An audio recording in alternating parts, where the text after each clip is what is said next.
I'm just waiting to go live on YouTube. Okay. I'm sorry if I'm low energy today. I have like a headache right now. I'm hoping it'll go away soon. So today we're gonna play more of the 100 line Last Defense Academy. Last time we hit the first story lock. The game automatically transported me to the exact location I needed to be in the chapter select area. I don't remember when exactly this is, so I think I'm going to look through the chapter select and look at the decisions I had to make. This is day 11. Okay. Okay. Reveal your secret? No. Kiss Hiroko? No. Unlock conditions. And now we're here. Okay, it wasn't that much. Strictly speaking, neither of us are time travelers in the way you think we are. Hopefully my audio's okay. I do have a fan blasting in the background. I have to have it on. This isn't a matter of us leaping back in time. It's more that we're trapped in a time loop. That goes for me, and you too. You're the same as me, Takumi. You're not a time traveler. You're a time looper. The moment I heard those words, my head seemed to fill with a blindingly bright light, and then...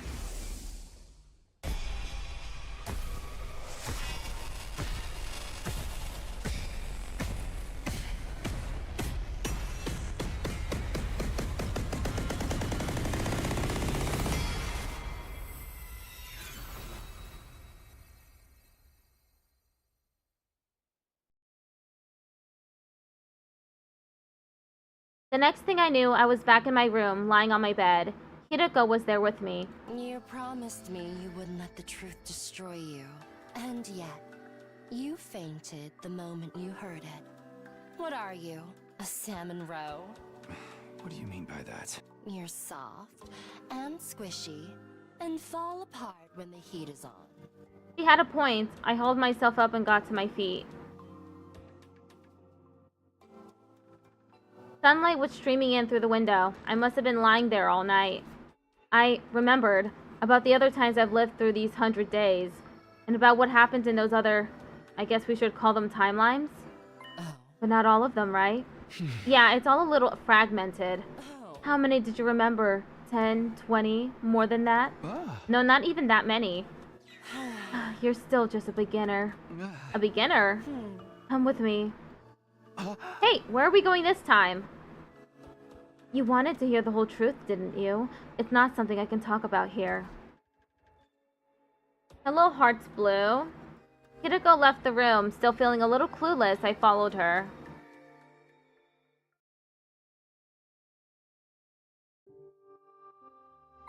We should be safe in here.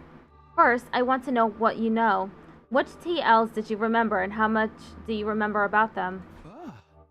My day has been okay. How about you? TLs? That's the abbreviation for timeline I've been using in my head. We can use the full version if you want. I'm not really sure how to explain which ones I remembered, though. Any key points or characteristics will do. Okay, but honestly, I don't feel good about this. Too many of the timelines I remember ended in tragedy. So many of our friends died in those alternate realities. They were murdered. Killed in ways so gruesome and cruel that I didn't even want to say them out loud.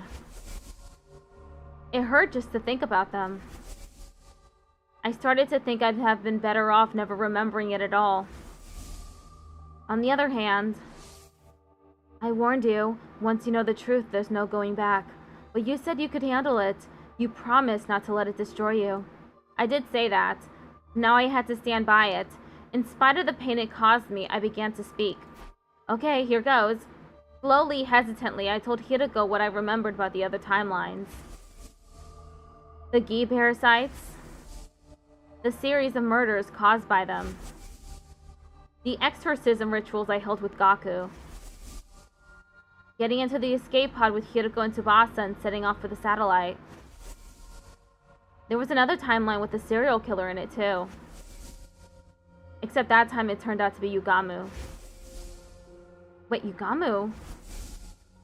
Yugamu was the killer?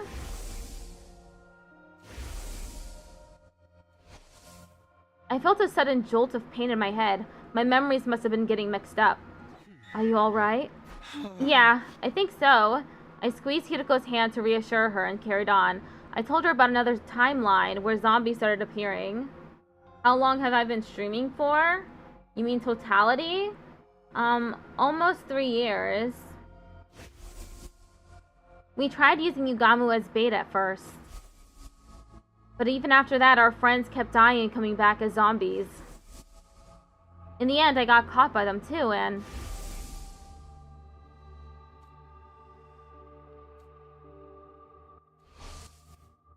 Wait a minute, did I become a zombie in that timeline as well? Yeah, you were killed on day 58.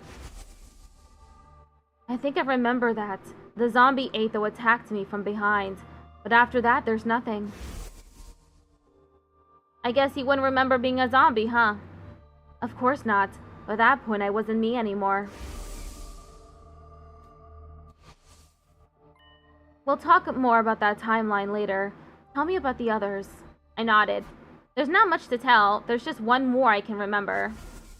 Hi, Patrick. How are you doing? That one all started with Gaku being killed. Then Kako's body was found. She'd been poisoned. After some investigation, we figured out that it was Shoma who killed Kako. But then he was found dead too, killed by Ava. You're doing great today? That's awesome. Cool stream streak you got. 7 streams. Congratulations. You know about Ava, right? You don't have to check in with me like that. Assume I know everything besides what happened while I was zombified. Okay, well, Ava activated her self-destruct device and died too. But that still wasn't the end of it. The killings continued. Next to go was Tsubasa, then Moko. And then Kurata was found strangled in the secret room in the school's basement. That's all I know. Shoma and Ava both mentioned a mastermind called X, but we never figured out who that was. It was probably them who killed Gaku, Tsubasa, Moko, and Kurata, though. Hiroko pushed her glasses up and directed a piercing glare at me. Is that really everything? Yeah, of course. She stared into space for a while, her expression unreadable. She was clearly thinking hard, but about what, I had no idea. Finally, she spoke. I take back what I said before. You're not a salmon roe. Your mind has a tempered steel shell that can shrug off any attack. How am I doing today? I'm doing okay. I did my steno practice. I just did the 140. I was in the middle of the 120, but then I stopped. I'm gonna continue it tomorrow. What does that mean? Don't worry about it. You'll understand soon enough.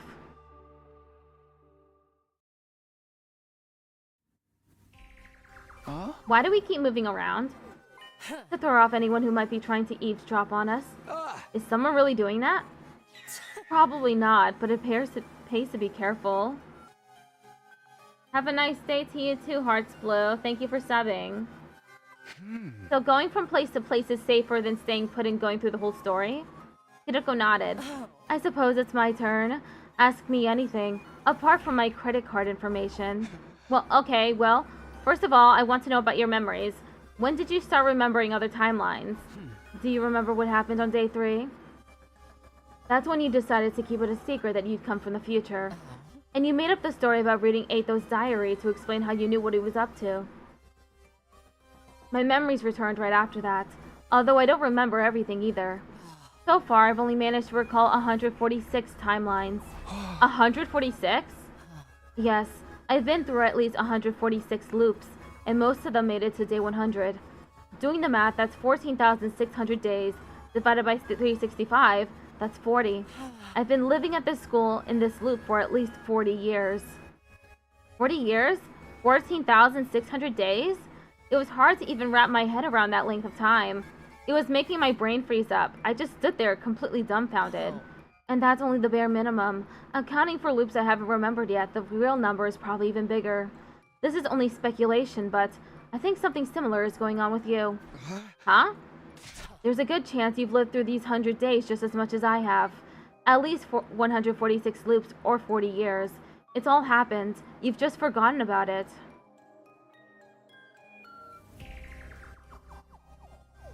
We changed locations again.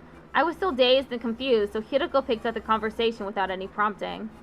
Across those 146 loops, lots of different things have happened, obviously. But apart from a few exceptions, the enemy attacks always occur on the same days. That's why I insisted we go to second to last Defense Academy on day 6. Day 7 would have been too late. That's when Murvrum attacked the school. Likewise, on day 8, there would have been attacks on both academies. If that had happened, somebody would be sure to die. Getting the entire Special Defense Unit together by day 6 was the only way to prevent that. Did you tell Side and Nigo all of this? Yes, including the part about me being a time looper. It's all starting to add up now. That's how those two suddenly knew when the attacks would happen.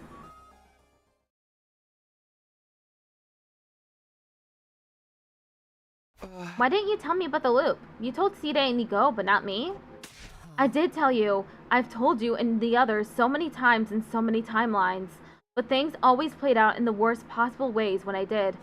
All of you died and I was the only one left standing. It's happened like that dozens of times. For some reason, telling people the truth only takes us down dark, chaotic paths. It's like we're cursed, never able to escape our fate or change it for the better. I don't want to watch you all die anymore. So I stayed quiet about it. I thought if I didn't tell anyone, then maybe... But you're telling me about it now. Is that okay? You're the one who kept asking. You just wouldn't let it go. I guess that's true. Hiroko drew in a deep breath and exhaled. She repeated that process a couple of times until she regained her usual composure. It's alright. That's the only reason I decided to tell you. I have a feeling that this timeline might be different. I've got no concrete grounds for thinking that, but... Hiroko reached into her pocket. She brought out the calico cat figure I'd given her yesterday and squeezed it tenderly. Never mind. Don't worry about it. She put the cat back in her pocket and said no more.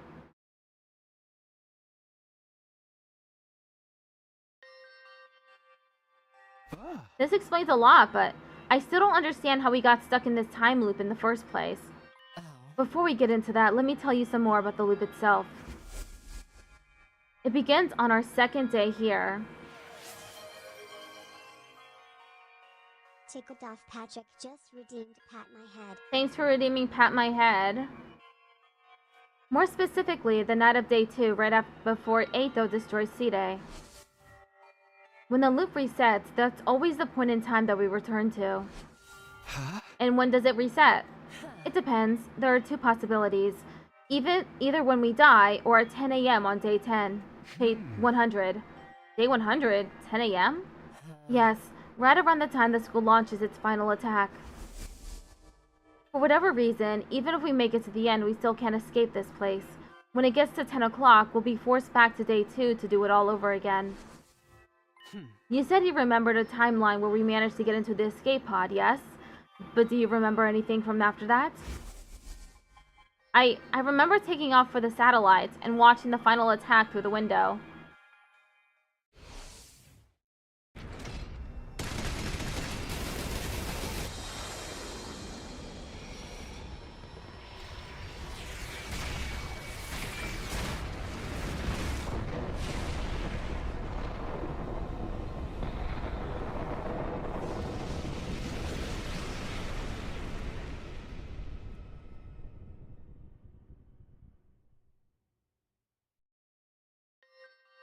But there's nothing after that.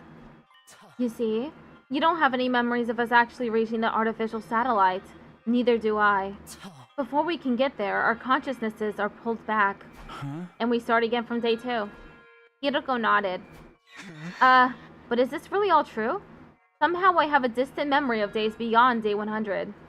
I know I said things turned back in the loop on day 100 at 10 a.m., but that's no more than an educated guess. It could end up being slightly earlier or later, or in some situations much later. But even so, it doesn't change the fact that we'll be brought back to the evening of day 2 at some point. Think about it. If you continue to exist in a timeline after day 100 into old age, How could you possibly retain those memories from after day 100 in the here and now? You're right. If we weren't caught in this loop, I wouldn't be able to remember any of that time. I must have gone back to day 2 even in those longer timelines, and that's why I can only vaguely remember them. But going beyond day 100 is an extremely rare anomalous event. It's probably safe to say that in general, the loop turns back on itself on day 100 at 10 a.m.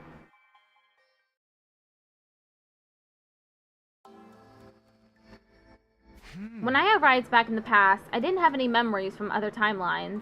Was it the same for you, Hiroko? I told you already, didn't I? My memory started returning on day 3. We forget everything the moment we return to the start of the loop. In some cases, like right now, we suddenly remember them again. I have no idea what causes it, or if there's any kind of rule governing the process. That is weird, especially since I still remember my first timeline when I go back to day 2. That's probably because of your cryptoglobin. What do you mean? The first timeline we experienced, I'll just call it the first cycle to make things easier. During that cycle, you absorbed Ato's power, but not just his. When I was killed by Ato, all of my cryptoglobin was incorporated into him. And now, by way of Ato, that cryptoglobin resides in you. On the 100th day of the first cycle, you had that ghost boy's power inside you. That made you strong enough to retain your memories when you traveled back in time. Wait a minute, so the time loop and cryptoglobin are related somehow? It only stands to reason. Think about it. What's your specialist skill? Special redo, the power to try things again. See, it all adds up. But what about you? Your special discipline skill is totally different from mine. You know how some people are really good at multiple subjects, like history and math? It's the same principle. So you've got the power to redo things as well? I do. Then why haven't I ever seen you do it before? Technically, I've never seen you redo something either. The effects of skills that alter the flow of time are only visible to their user. Neither of us can tell when the other uses the skill, or what changes when they do. Does that mean there are defensive battles we've only won thanks to you redoing stuff? I've lived through this loop 146 times. Don't underestimate what I can do.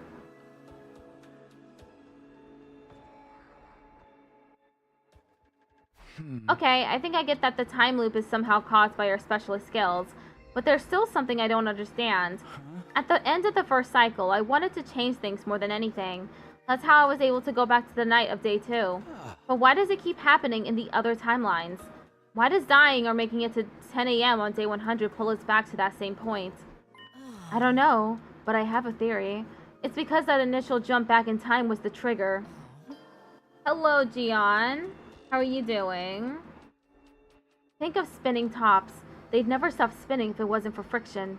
The same goes for things like pendulums or springs going downstairs.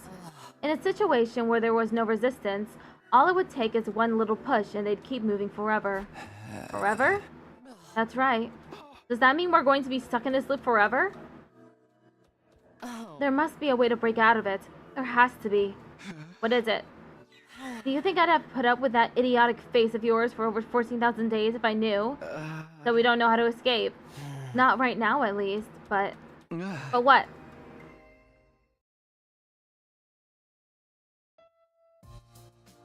This is a first for me. Huh? The timeline we're currently in is different from the others I remember. We've made it to day 11 without a single member of our team dying. In all 146 loops, that's never happened before. This timeline must be special somehow. Is that necessarily a good thing, though? If neither of us have experienced a timeline like this before, we won't be able to predict what's going to happen. That's true, aside from when the enemy attacks occur, that is. But this could be our chance to finally escape the loop. All the other timelines have ended in tragedy one way or another, but this one could be different. The fact that we don't know what's coming means there's still untapped possibilities. Hiroko's eyes were sparkling. I'd never seen her this excited. Do you remember what I told you the night of the third day? About not killing Ato and keeping your time travel secret from the others. I said they were probably the right choices. Because those choices are what created this timeline, where we finally have a chance to change things? Exactly. So then my coming from the future in the time loop. If we want to preserve this timeline's integrity, it's best that we don't tell the others. There's a good chance things will develop the way they did in the other timelines if we do.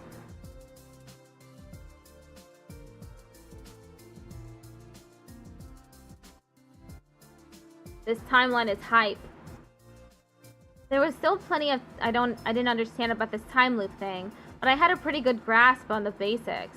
It felt like Hiroko had told me everything she knew about it anyway, but there were other questions I needed answers to. What was it that Side had handed Hiroko that day in the war room?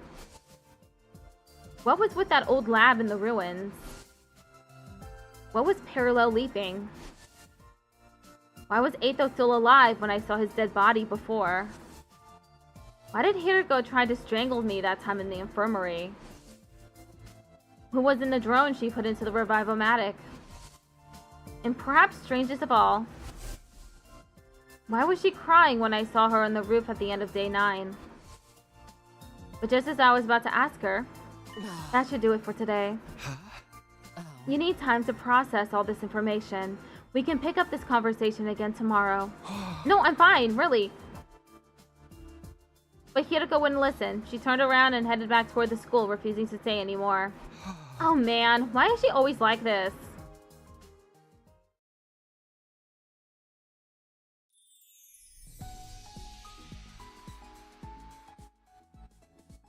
With not much else to do, I went back to my room.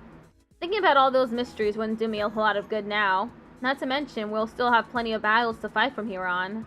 I need to keep building up my bonds with the rest of the team so we'll be ready for those challenges. Maybe I'll take a look around and see how everyone's doing. Sudden free time.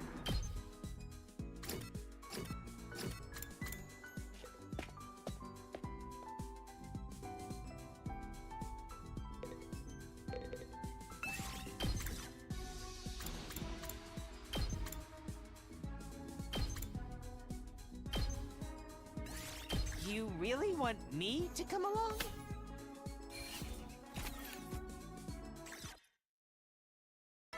Ding dong bing bong.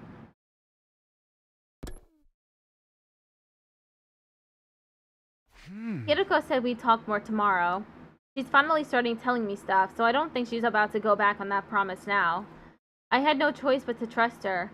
I crawled into bed and let myself drift off, wondering what revelations tomorrow would bring.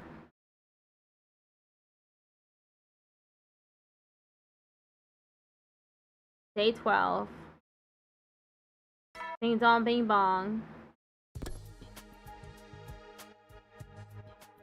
Still hate them for giving him that personality trait? What do you mean? Hiroko called on me after breakfast. She told me to meet her in the entrance hall. And it looks like she's already here. Huh? Are we exploring outside today? Don't you want to hear the rest of my story? Yeah, of course. Then don't ask questions and follow me. Don't forget your fire extinguisher.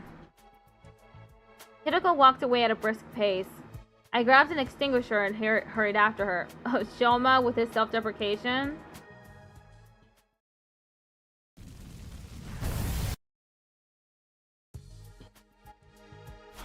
So where are we going? Why are you always so dense? I know what you want to ask me. We're going to the one place where I can properly explain things. You mean that old lab? Better than giving you a lobotomy. That was a joke. Yeah, I didn't think she was being serious. It was just so weird to hear Hiroko joke about anything. Now stop wasting time with your nonsense and let's get going. Nonsense? I didn't even say anything. But Hiroko was already on the move, too far away to hear any protest that I might voice. Yeesh. I muttered my complaints to the air instead and followed after her. On the way to the lab, I filled Hiroko in on what happened in the timeline with the zombie outbreak. Like she told me yesterday, she didn't have any memories of the second half of that timeline. Or more accurately, or if anything that happened after she was zombified.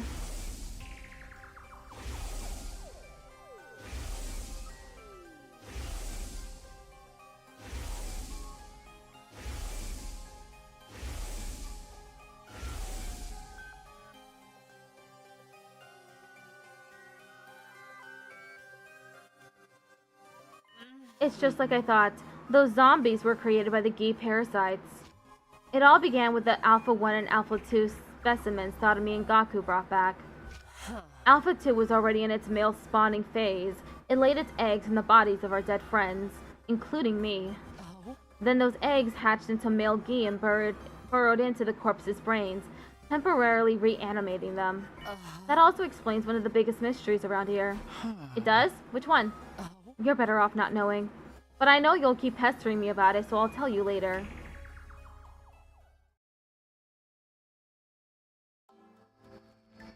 When we arrived at the lab, Hiroko dispelled her class armor. I did the same. Why did we change back into our regular clothes? You can't put on a leap suit while wearing class armor. I don't think we'll actually need the suits this time, but it's just force of habit. Why don't they work if you've got class armor on? Leap suits have the ability to repel hemoanima. They're not affected by attacks from class weapons. If you tried to put one on in class armor, the two surfaces would refuse to touch each other, like magnets with the same polarities. And doing a parallel leap without one of those suits is a bad idea, right? You shouldn't need to ask me that. You've already experienced leap damage firsthand. Leap what? Leap damage is what happens if you parallel leap without a leap suit. You've mentioned this leaping stuff a couple of times now. What does it mean? That's what I brought you here to explain. Are you familiar with the concept of parallel universes? Yeah, Atho told me about them in the first cycle. They're basically alternate realities, right? Are you saying the different timelines we've experienced are the same thing? Exactly. If it helps, you can think of parallel universes as the worlds of other timelines. So parallel leaping is, just like the name implies, is the process of traveling or leaping to a parallel universe. Leaping kind of implies you're going pretty far. People call trips through time leaps sometimes, right? Is it anything like that? No, the direction is completely different. A time leap means going forward or back in time. A parallel leap is more like horizontal movement, or like changing trains to ride a different line. We can't use parallel leaps to go back to the past or forward to the future. Instead, we move to the same place in the same point in time, but on a different timeline. Take a look at this diagram. Let's say we leap from timeline A at 1:01 a.m. We'd arrive in the timeline B at the same time, 1:01 a.m. Essentially, our coordinates in time don't change, only the world that we inhabit. There's another difference, too. A time leap would be like your journey back after the first cycle, only your consciousness was affected. It's not like you got into a time machine and physically went back in time, but that's not the case with parallel leaps. When we leap, our bodies are traveling to those alternate realities. And the thing that makes that possible is this, the PLM. Hello, Metal Goated.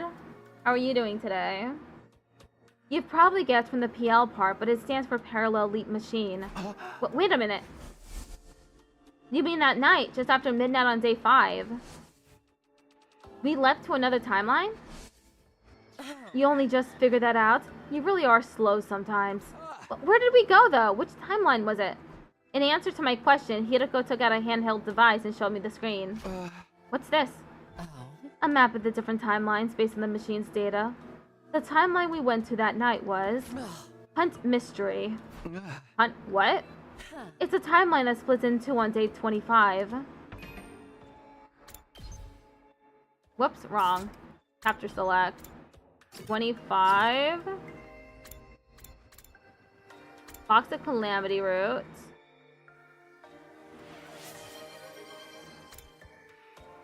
Tickled off Patrick just redeemed yeehaw. Thanks for redeeming yeehaw. Box of Blessings.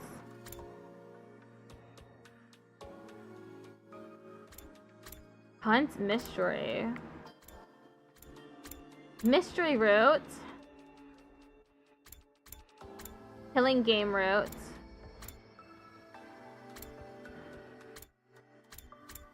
Slasher Route. And Comedy Route. Okay. It's a timeline that splits in two on day 25. One of them, you don't remember yet. We're forced to participate in a killing game called the Invader Hunt. I call that branch the Hunt timeline. The other branch you should remember. It's the one where Gaku was killed on day 5 and Kago's body was found on day 27.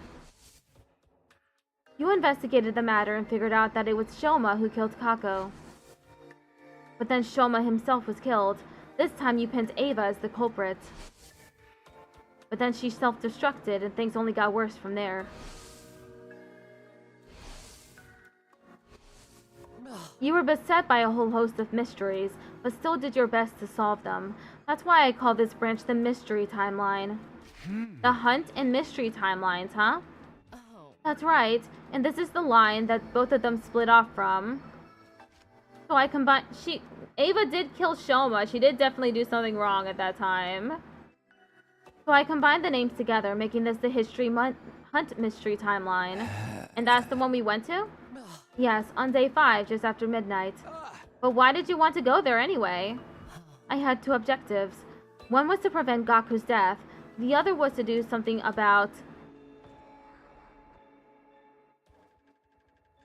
Omega? Theta? Omega? Oh, Omega, okay. Wait, Omega? Who's that? Just for a moment, Hirako hesitated. Omega is the one who killed Gaku. You mean X? Isn't that what the mastermind behind the mysteries in that timeline was called? No, X and Omega are different people. Omega had his brain infected with Gi data. There was no physical parasite there, but it was just the same as if he'd been taken over by one. That's what drove him to murder Gaku. Even if I hadn't dealt with him, he would have tried to kill again. That's why I went to that timeline, to remove the Gi data from Omega's brain. Those were my goals that night. Honestly, I still didn't get it. I waited for her to carry on. On day 4, you saw me and Side talking, yes? The thing he gave me that day was a cerebral glitch repair program, or rather a thumb drive with the program loaded onto it. I couldn't have erased the Gi data without that. Why did Sida even have something like that? That's a matter for another day. The important thing is that he handed it over. Once I had that program, I jumped to the Hunt Mystery Timeline at midnight on day 5, just like you saw. Hirako went on to tell me what happened after that during the time I lost track of her. First of all, she went back to the school and rang Omega's doorbell. She hid on the dorm roof and waited for the murderer to come out. She then dropped down and knocked him out with a strike to the back of the neck. With Omega unconscious, all that was left was to take him to the infirmary and run the repair program on him. But then the Gi data in his brain took over. He got up, grabbed Hirako's arm, and threw her against the wall. I was still down in the morgue at the time, freaking out over seeing Eito's body. Of course, now I realized that was the Eito from that timeline, not the one I knew. In that timeline, I must have decided to kill him on the night of day 2 and absorb his cryptoglobin, so it was only natural that his corpse would be there. Anyway, that was when I heard the noise. Turns out it was the sound of Hirako crashing into the wall upstairs. When I went out into the corridor, I heard another noise. It must have been the infirmary door opening. That was when Omega got away from me. He must have realized there was someone else around and ran. Of course, I didn't actually see any of this. That blow against the wall knocked me out. And the next time you came to was when I was holding you? That's right. Then I kicked you in the stomach and tried to break that little matchstick you call a neck. Couldn't you try to sound a little more sorry about that? I already apologized. Yeah, but you never told me why you did it. What do you mean? Haven't you figured it out yet? I had a bad feeling about this. A chill ran down my spine and I broke out in goosebumps. After you blacked out and I got a proper look at you, I noticed something. There was a purple rash on your face. That's one of the symptoms of leap damage. That's when I realized I'd made a mistake. So I released you and went to look for Omega instead. I knew where he'd be, the classroom on the first floor. From the way things played out before, he was bound to show up there eventually. I got there as fast as I could, but... I was too late. When I opened the door, I saw Gaku's body, covered in blood, and standing above him was Omega, still waving around a kitchen knife. Please, don't tell me. Yeah, Takumi, it's you. You're Omega. Was Omega? I'm sorry, but it's true. Omega's true identity. The person with the Gi data in their brain. The one who killed Gaku. It was you. Takumi Sumino. No, it's a lie. Monarchy Max 13 just redeemed Clap Attack. Hello. Thank you for redeeming Clap Attack.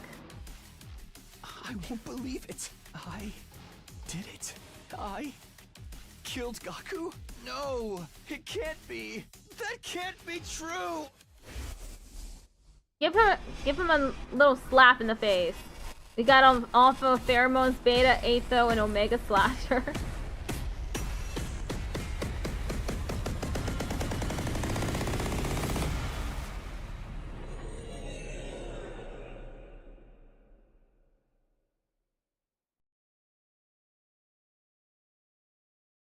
Day 13. Wow, we just skipped a few days. Ding dong bing bong. This is the second time you've done this. I'm starting to get tired of it. Did I pass out back at the lab? Yes. And I carried you all the way back. I'd say that makes us even for the whole accidental strangling incident. It's fine. I can see why you did it now. You thought I was the me from that hunt mystery timeline. I sat up and got out of bed. I remembered about the other timelines I've experienced. You said that already. Back on day 2, yeah, but I remember more of them now. What do you remember exactly? Well, I hesitated. These weren't memories I particularly wanted to dredge up again. It wasn't the hunt mystery this time, was it? You remember the serial killer timeline, didn't you? The serial killer timeline. It didn't take a genius to figure out which one she meant. Except the killer wasn't Yugamu, it was me.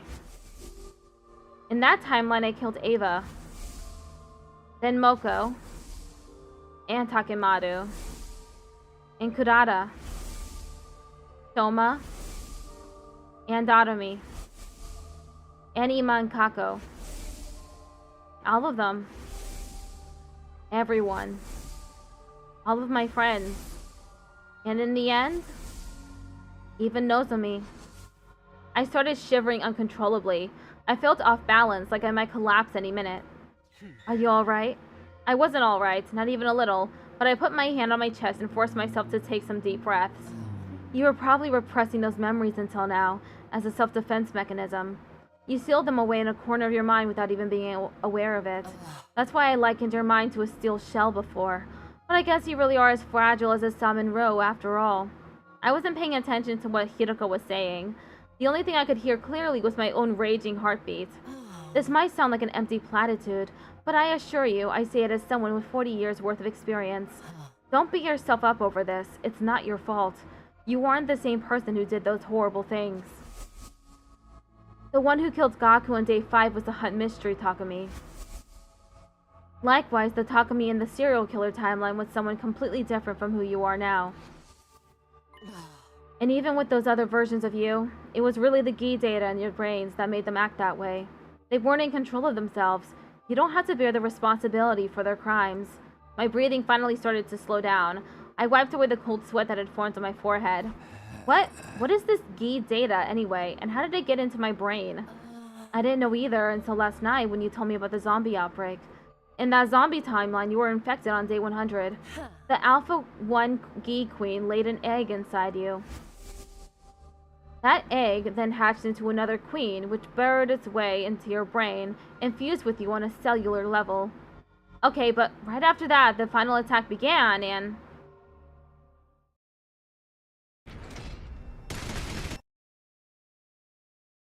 Your consciousness didn't just disappear at the end of that timeline. It was brought back to the start of the loop on day 2, along with all your memories. Our memories persist across timelines, so they must exist in our brains as some kind of cognitive data. In this case, that data included the presence of the Gi. The parasite itself didn't travel back in time with you, but it had merged with you so completely that it was already part of your consciousness when you came back. But isn't that going to be a problem? Doesn't this mean my brain still has that data in it even now? Don't worry about it. It won't take you over again. The version of you that's here now has already been treated. Treated? This is a timeline from after you successfully had the Gi data removed. There are timelines like that? Trust me, a lot can happen over the course of 146 loops. I meant to tell you yesterday, but Omega, the you in the Hunt Mystery timeline has been treated now too. You remember I said I walked in on Omega killing Gaku in the first floor classroom? Before he could escape again, I ran up to him and injected him with an anesthetic I got from the infirmary. A few seconds later, he was out cold. I hoisted him onto my back and carried him upstairs. Back in the infirmary, I put him into one of the recovery drones and got to work. I still had the repair program CD had given me. I installed it into the Revival-matic and used it to erase the GI data from Omega. You saw me doing that, didn't you? Oh right, I did. You asked me who was in the machine before. Well, it was you, the Hunt Mystery version of you. At any rate, the treatment was a success. The GI data was completely removed from Omega's brain. The Takamis in both the Hunt and Mystery timelines that branch off from there will be fine too. We won't have to worry about them hurting or killing anyone now. Huh? That's good, but what did you do with that me after you finished treating him? I took him back to his room and put him in bed, not unlike what I did with you last night. Then I went back to the infirmary and slapped you around until you came to. I'm assuming you remember that. Yeah, I also remember you saying I couldn't save him. Now you've told me all this, I can see you meant Gaku. Hideko's expression clouded over. She gave a little nod, her brows knitted together in sorrow and frustration. Hey, come on, don't be like that. This is all my fault anyway. I was the one who killed that version of Gaku, and everyone else in a serial killer timeline too. How many times are you going to make me repeat myself? That wasn't your fault. It was nice of Hideko to say that, but it didn't do any good. I still felt like I was caught in a dark, sludgy whirlpool that was dragging me down, threatening to swallow me whole. What am I going to do with you?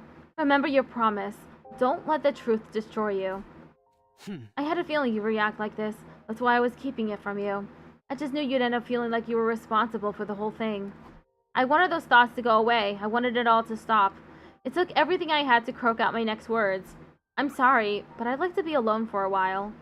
Hideko sighed again, shaking her head in bewilderment, but she left all the same. A cold silence fell over the room. I could have sworn I heard a heavy rumbling, gurgling up from somewhere deep beneath the ground. It sounded like the agonized groans of everyone who died because of me. I dropped to the floor, covered my ears, and closed my eyes.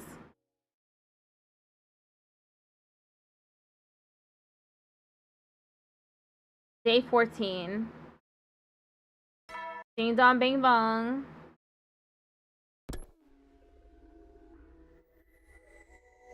My head was completely empty. I didn't want to do anything, or think about anything, or even breathe, really. I just sat there in the corner of my room. I hugged my knees and curled up tight, wishing I could disappear while time continued to flow around me. I could hear voices outside, my friends chatting and laughing. The sound cut into me like a knife.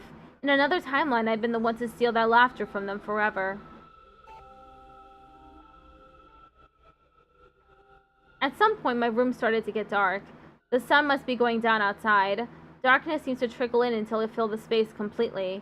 Lying there in the same position for so long, I'd lost all sensation, all awareness of my body. It didn't even feel like my body anymore. It was like my soul had come loose and I was staring down at my physical form from above. My visitor came in a little after that. How long are you going to stay like this? Everyone's worried about you. They think you're sick. Well, I told them you were anyway. I couldn't exactly tell them you were feeling guilty about things another version of you did in an alternate reality. What do you want here to go? I'm not here because I want to be. The others just sent me to ask you something. Ask me what? Tomorrow's day 15. That means there's another attack coming. They wanted to know if you'll be joining the battle. Or are you going to abandon them? Are you going to betray them? Do you just not care if they all get killed? They've already been killed. I killed them myself. All of them, one after another. All of them dead because of me. So I just can't do this anymore. I don't care. Just let whatever happens happen. I really can't do anything. Hideko continued to stare at me, but there was a different look in her eyes now. There was no pity there, only contempt. When she spoke, her voice sounded hoarse, like she was holding back some strong emotion. I'm disappointed in you. Did what you told me on day 10 mean nothing? You told me we could make the future we deserve together. What happened to all of us reaching day 100 with a smile? Hearing that is what convinced me to tell you everything. I feel like this timeline could be different. It was the first time in 146 loops anyone's ever said anything like that to me. I really thought there was something special about this timeline, about you. I never thought you might be the one to finally break us out of this never-ending hell. I thought you might. And now you're giving up? Just like that? How could you? She clenched her fists. The look in her eyes had changed again. Now she was glaring at me with pure, undisguised animosity. You weakling. You sniveling coward. You think you get to give up and mope around for the rest of your life? Who do you think you are, Osamu Dazai? No, you're worse than that. You're like a mech pilot going crazy from being synced with his navigation system. Or a poser emo band fangirl bandaging her wrist just to fit in. The you that killed everyone was a completely different person in a different timeline. And he wasn't even in control when he did it. Get a hold of yourself already.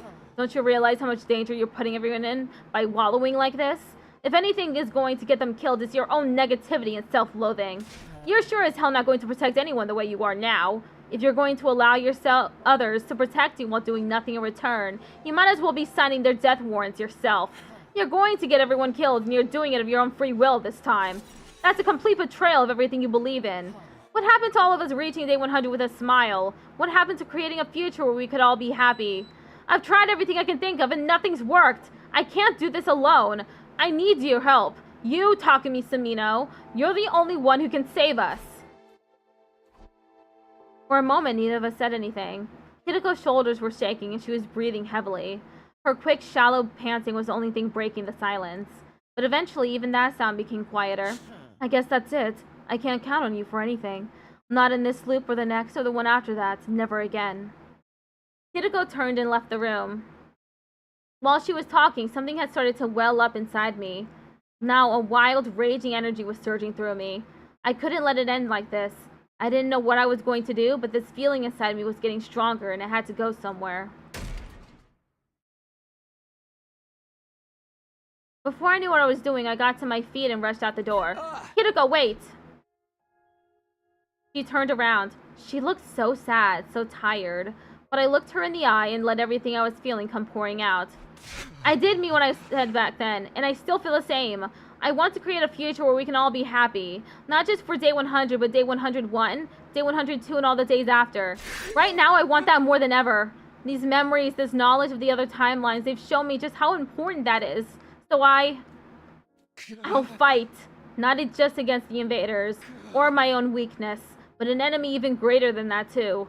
I'll fight the cruel destiny that's been pushed onto us. A light breeze flew across the roof, ruffling Hitoko's hair. She tucked a stray lock behind her ear and spoke, looking just a little more hopeful than before. What are our chances of pulling that off? Isn't it obvious? I have absolutely no idea. What? The future is an open book. That's how it's always been. And I want to create a totally new future. There's no telling what might happen. But even so, I'll still fight. I'll fight with everything I have. I'll fight to protect you and the others and to create a future where no one has to die. You and I are getting out of this loop. Let's reach out and grab our future. I won't let it stay out of reach anymore. I raised my arm and extended it toward the satellites. Hitoko did the same. It was still hundreds of thousands of miles away, solemnly shimmering in the night sky, but somehow... Just reach out and grab it, huh? Yeah. Both of us? Together? That's right. You really think we can do it? I don't know. But I'll do anything to make it happen. Anything? Yeah. You did say... anything. Yeah. I did.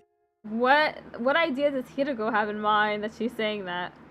Hitoko let her hand drop to her side. Alright, in that case, starting tomorrow, you're going to be my servant. What? You said you'd do anything. Naturally, that includes being my slave, doesn't it? Hold on, that's not exactly what I meant. I'll be counting on you to get me out of this loop. Yeah, of course, but the servant thing is...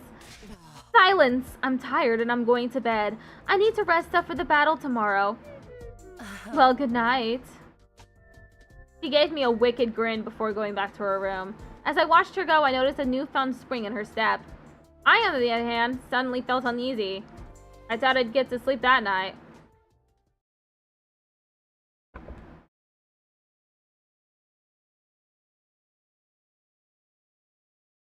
Day 15.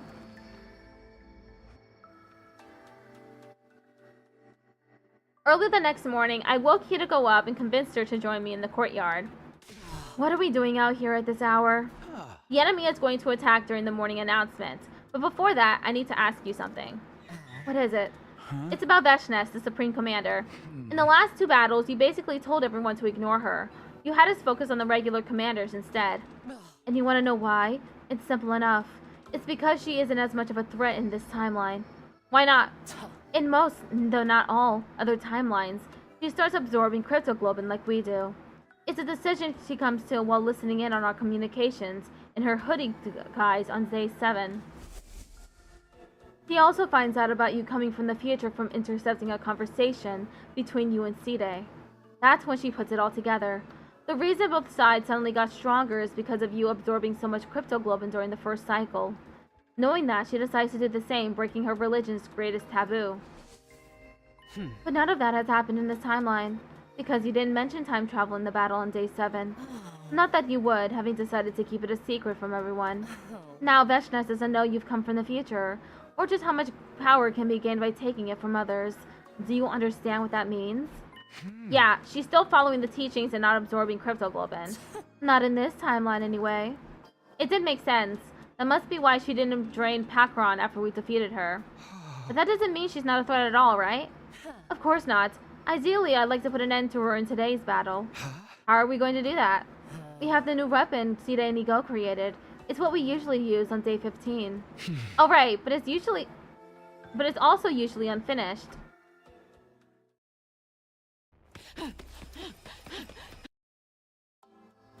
What do you think I've been doing while you've been moping these last 2 days?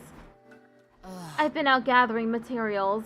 I know the ruins so well by now it barely took me any time at all. The bomb is 100% complete. That includes the detonator. Nobody will have to die setting it off. That was good news, but I felt pretty guilty about it. Hideko had been out there working so hard and I hadn't done a single thing to help. Wow, sorry. Don't worry about it. You can lick my boots clean to apologize. This bomb is also a lot more powerful than the past versions. I gave Sita and Ego some pointers to improve it. So we're going to hit Veshnes with that today? That's right. We're going to make Vicosaurus out of her. Hideko's eyes glinted viciously behind her glasses.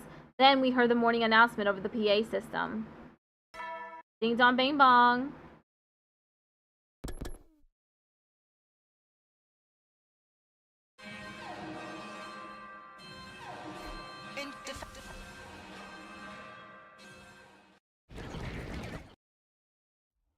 Right on schedule. Okay, here goes.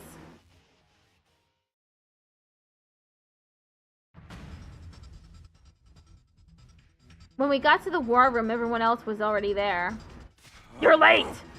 Where have you guys been? I bet they're off making babies somewhere. What? Such indecency! Do you two think of nothing else? We weren't doing anything like that. Huh? Didn't Sita and Ego tell us the invaders would attack early in the day? My dear brother and I were waiting here for almost an hour before the alarm went off. Well, hey, they're here now. That's what counts. Do we have a read on the enemy? Sita nodded and pointed to the monitor with his stick. That's Valagartso. And Zanshin, right? Apparently, the others already knew about the commanders we'd be facing. Hideko had probably told Sita and Ego so they could brief the rest of the team. You said these two can combine their bodies together? Just like Takumi and Hideko. Ah, so it was a battle simulation to better understand our enemy's moves. Neither of us replied. It'd take way too long to start clearing up that misunderstanding now. Yeah. Come on, let's get out there and start killing. How's the revival-matic looking, though? Don't you worry about a thing. It's all fixed up and ready to go. If you die, you'll be brought back good as new, including all your memories, of course. So go ahead and die all you want. Just try to leave someone alive to defend the school. Yeah, let's do this. Special Defense Unit, move out.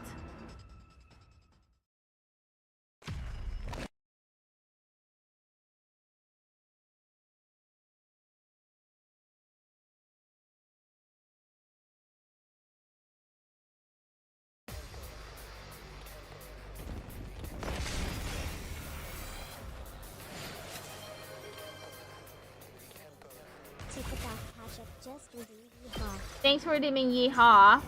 Skipping battle, wave 1 ends. Wow! That wasn't hard at all. That's probably because the commanders haven't arrived yet. Yeah, I'll definitely need the mustache for the battle. You're right. It makes me more powerful. I think they're here. Look over there.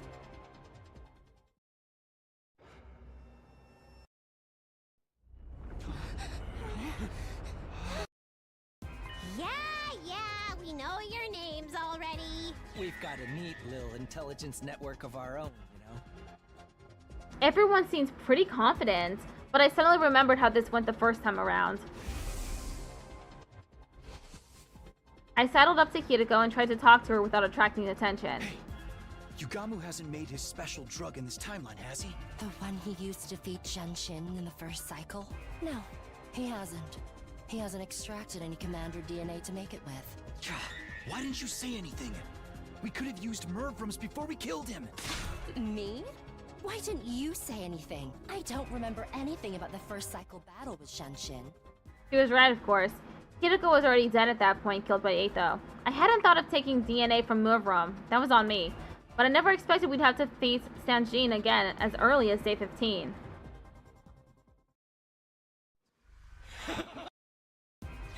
Oh, right. Almost forgot about the whole combining thing. Being able to merge together like that? I'm so freaking jealous! Of what? It's better if you don't ask, Nozomi. Don't worry, guys. We can still win this, even without the drug. That... drug? Never mind. Just fight! The drug? Shoma asked? Alright. Talk to me letting all the secrets out.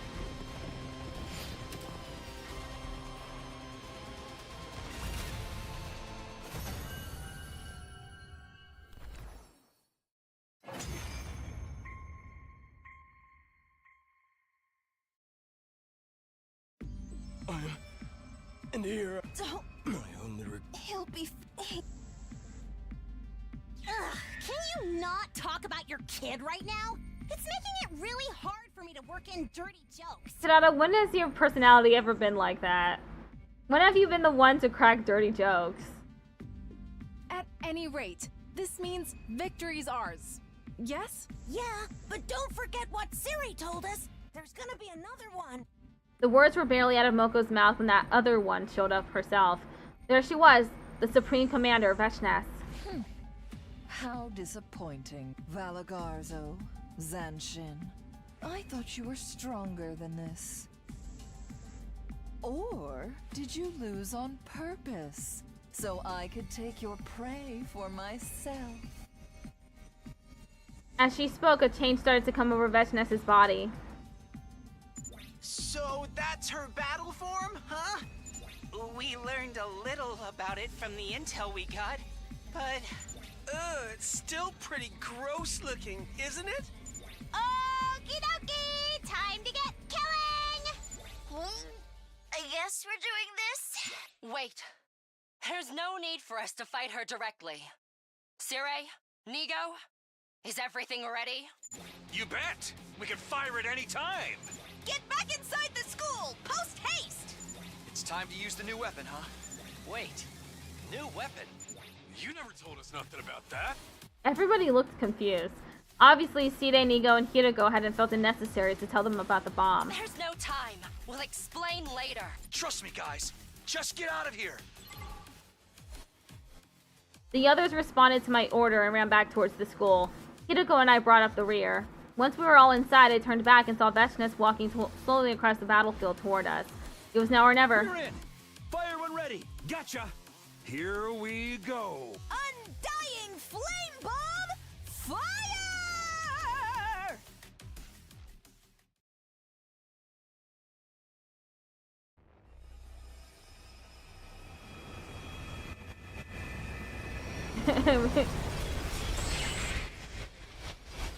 Living idle content. Oh no. Anything but that. No cult to talk route here.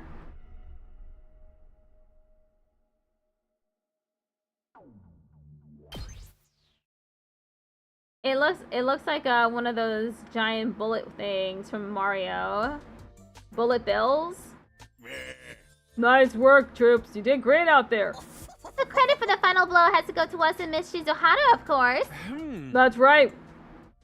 We couldn't have done it if you hadn't got those materials for us, Shizuhara. We are truly grateful.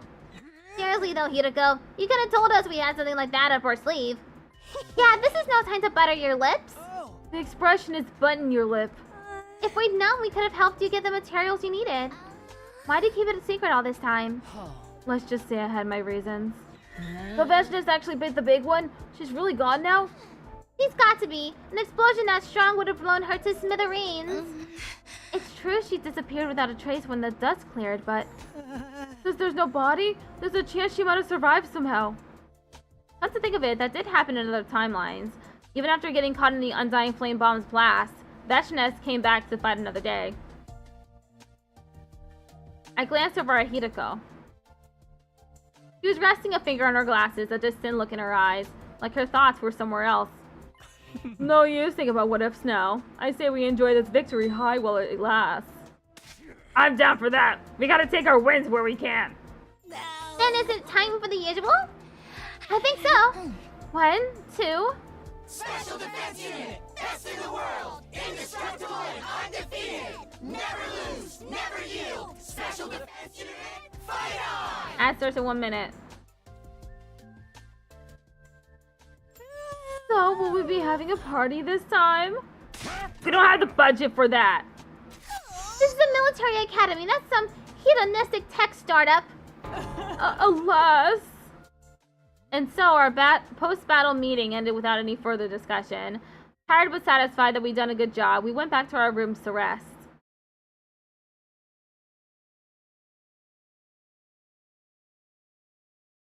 That night, a little while after dinner, I made my way to Hideko's room.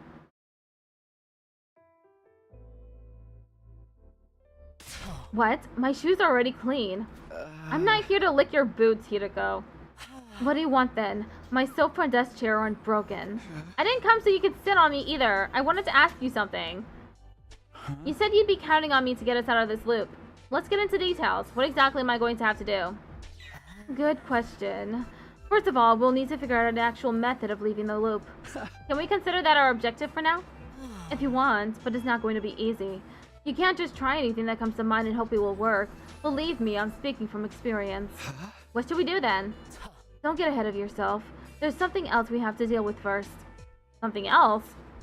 Tomorrow night, we're leaping to this timeline. Hideko took out her device and showed me the timeline diagram again. This one? What's that one, huh? I call it the Killer Zombie branch. It's upstream from the serial killer and zombie branches, hence Killer Zombie. You mean? Yes, the timeline where you became a serial killer. Tomorrow we're going there. And we're changing history.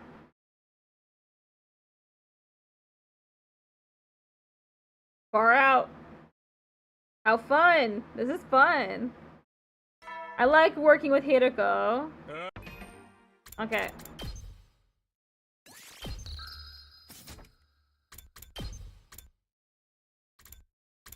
Killer.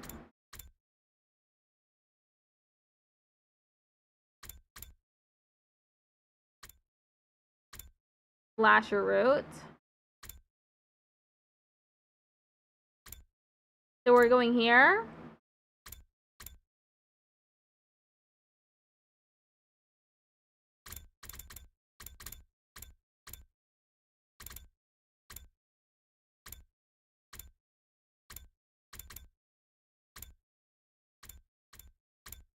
I see. Okay, be right back.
Okay, I'm back. I was just eating some chips with the mic off.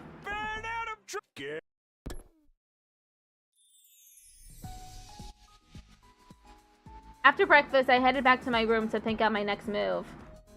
Hideko said we'd go change history tonight. That still gives me most of the day to do other stuff. Maybe I'll head back to my room, then go hang out with someone out for a while.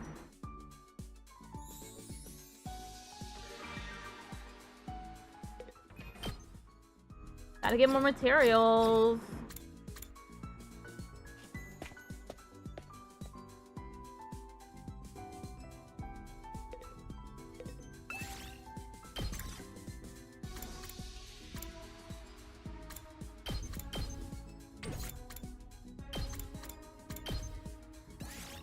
Move out!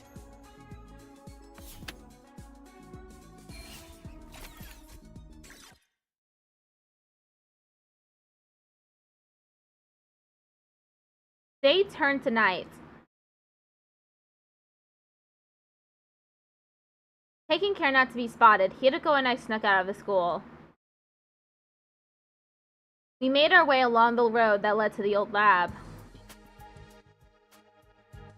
Along the way, Hideko began speaking. I discovered the parallel leap machine on my 37th loop. I decided to investigate every corner of this old town and happened upon it by chance. Over the next few loops, I'd go back when my memories returned and try to learn more about it. By the 49th loop, I more or less knew what it could do and how to operate it. So we still don't know who made it or why it's here. Why were you so determined to figure it out, though? You probably won't believe me. Don't laugh, alright? Okay. I heard a voice while I was sleeping. It said that machine will be your salvation. Seriously? You said you wouldn't laugh. Sorry, it's just, you must have just been hearing things, right? She ignored me and carried on walking. I followed after her at a safe distance, feeling like I just poked a hornet's nest. I still can't help wondering what that machine is doing here in the first place. Someone here must have been researching parallel universes. Somebody. Who? Researchers, probably. What researchers? How am I supposed to know? Let's just be grateful we have access to such a useful resource. Come on. You gotta go, gonna have to watch the VOD? Okay, bye. Like the last time, Hideko and I dispelled our class armor once we got inside the lab. We can't wear leap suits and class armor at the same time, right? We went over this before. The leap suits repel our hemoanima. I know, but why do they have that function? Leaping is achieved using cryptoglobin, or rather using its energy waves. You gonna leave me with a parting gift? What is it, the mustache?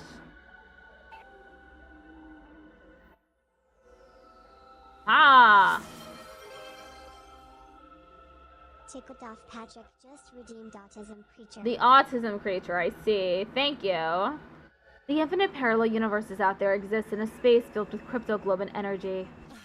It surges in constant waves and unpredictable patterns. To leap, we have to harness those waves. It's almost like surfing. We ride the waves in that space to get to our destination. Doing that without protection puts a lot of strain on the body. Yeah, I know. I've experienced it myself. You got off easy. Serious leap damage can affect the brain and rob you of your memories and your ability to reason. Hey, I'm tougher than I look. Please take this seriously.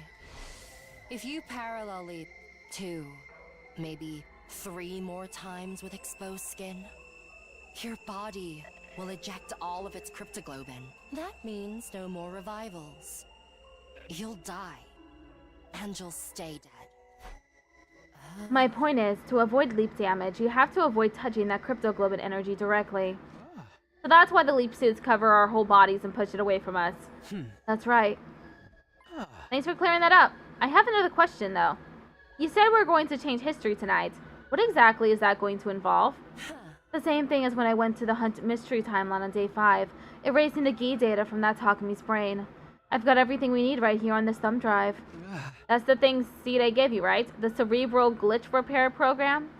Yes. The only difference is this time we'll be treating the killer zombie version of you. Let's call him Takami 2 to make things easier. At this rate, Takami 2 is going to become a killer. We're going to treat him before he can commit his first murder. But that's not all. We've got something else we need to do in that timeline. What's that? In the version of history I know, Takumi actually killed somebody tonight. Who's that? Hideko too. In other words, me. What? We had to prevent that murder before we move on to treat him. Hold on a minute. I don't remember any timeline like that. I don't know what to tell you. I'm the one who got killed. I remember it very clearly. Tonight around 11 p.m. I'll be killed by Takumi too in the bio lab. You probably just haven't recovered those memories yet. Is that why? I guess I did repress a lot of memories of that time. Hey, Hideko, what time is it now? She tapped her glasses near her temple before replying. 9:18 p.m. How do you know? My glasses have a clock function built into them. The lenses can function as a transparent heads-up display to show me the time whenever I touch them just here. It'll be a problem if you can't keep track of the time. Here, you can have this. Your device? I have another of my own. Just switch it on and it'll display the time. Take it. Hideko passed me the little machine. I slipped it into my pocket. You said 9:18 p.m.? 9:19 p.m. now. Then we better hurry. Leaping takes you to the same point in time, right? We can't go forward or back? That's true, but we can't go yet. Why? Remember what I told you about riding the waves to alternate timelines? They're from a space filled with cryptoglobin energy. Let's call them blood space waves. Anyway, we can only leap when they're at their highest intensity. That's why I likened it to surfing. Sometimes you have to wait for a big enough wave to come along. But when is that going to be? Take a look at the device I gave you. I took the thing out of my pocket and turned it on. It displays some kind of diagram of the waves along with 2 times. Between 10:20 and 1:15 a.m. tonight? Yes, we'll only be able to leave during that time. But you said Takumi 2 killed Hideko 2 at 11 p.m. So even if we leap as soon as that window opens, we'll only have 40 minutes. That's right, 40 minutes to get it all done. But it takes over half an hour just to get back to the school from here. Would you prefer to call a taxi?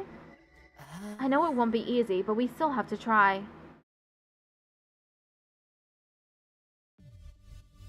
While we waited for the blood space waves, Hideko showed me how to use the machine. Wow, it's a lot more simple than I thought. Everything sounds simple when it's explained to you. I had to put in a lot of work to figure all this out.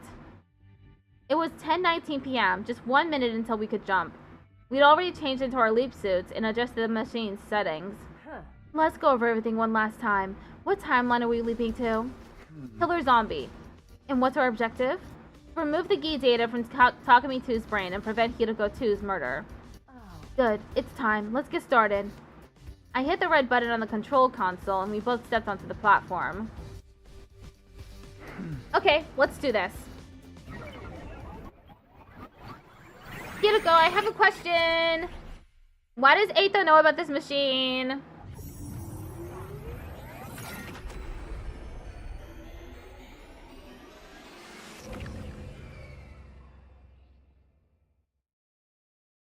We still haven't settled that. What does Eito know about the machine? How does he know how to use it? Did we do it? Did we leap? No. Don't just stand there. We need to get going. Hideko was already on her way outside. I grabbed a fire extinguisher and hurried after her. Can we take off our leap suits first? I can't remember which loop it was, but I tried doing this in my regular clothes once. It didn't end well. There's 2 Hidekos. This one's a fake. It must be a shape-shifting commander. They captured me and shut me in a cage in the courtyard from then to day 100. If you want the same thing to happen to you, I won't stop you. No. Now pick up the pace. You know we don't have a lot of time. Hideko took off running. I did the same when we started our journey back to the school. We still had a ways to go, so I decided to ask about something. Hey, can you tell me more about what happened between Hideko 2 and Takumi 2? It all started around this time, actually. I couldn't sleep, so I decided to take a walk around the school. That's when Takumi 2 attacked me. The Gi data in his brain must have taken over. He chased me to the bio lab. He was far stronger than he had any right to be. A Gi can draw out superhuman reserves of strength from its host, after all. He slammed my head on the operating table, and while I was still dazed from that, well, you get the idea. I never had a chance to fight back. We'd almost reached the academy. I could see the wall of fire up ahead. Suddenly, Hideko stopped and picked something up off the ground. Is that a power saw? We'll be needing this. What for? Takumi 2 locked the biolab door behind him when he attacked me. We'll have to break it down to get to him. This is the fastest way to do that. I was starting to get a bad feeling about this. Hold on, I've seen that power saw kill our friends in the timeline. By taking that into the school, you're putting them all in danger. That won't happen. We're going to cure Takumi too, after all. But what if we mess it up? We won't. How can you be so sure? Enough talk. You're my servant, aren't you? You said you'd do anything to help, didn't you? I guess, but... Then don't talk back. Just do as you're told.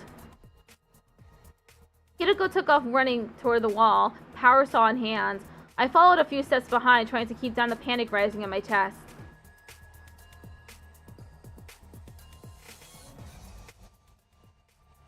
Before long, we arrived at the school. I checked the time. It was displayed in the corner of the little window in the front of my helmet. 10:56 p.m. We've only got 4 minutes. We have to hurry. We barreled through the entrance hall and into the hallway.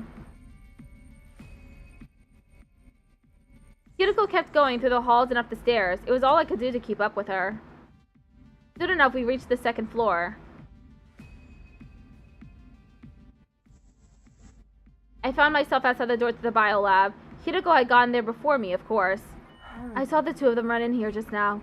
Hideko too went in first, then Takumi too chased after her. He was carrying a kitchen knife, just like I remember. In that case... I was right, the door's locked. Damn it! I pulled on the door myself just in case, but it wouldn't budge. Then I heard a noise from inside the room. That was probably Hideko too getting thrown around. It was already 10:59 p.m. This is bad, we're almost out of time. Stand back. I barely had time to react before Hideko revved her power saw and charged forward. There was a terrible splintering sound as the door yielded to the relentless rotating metal blades. Come on! Following Hideko's lead, I stepped through into the biolab, but I was not ready for what was waiting for me inside.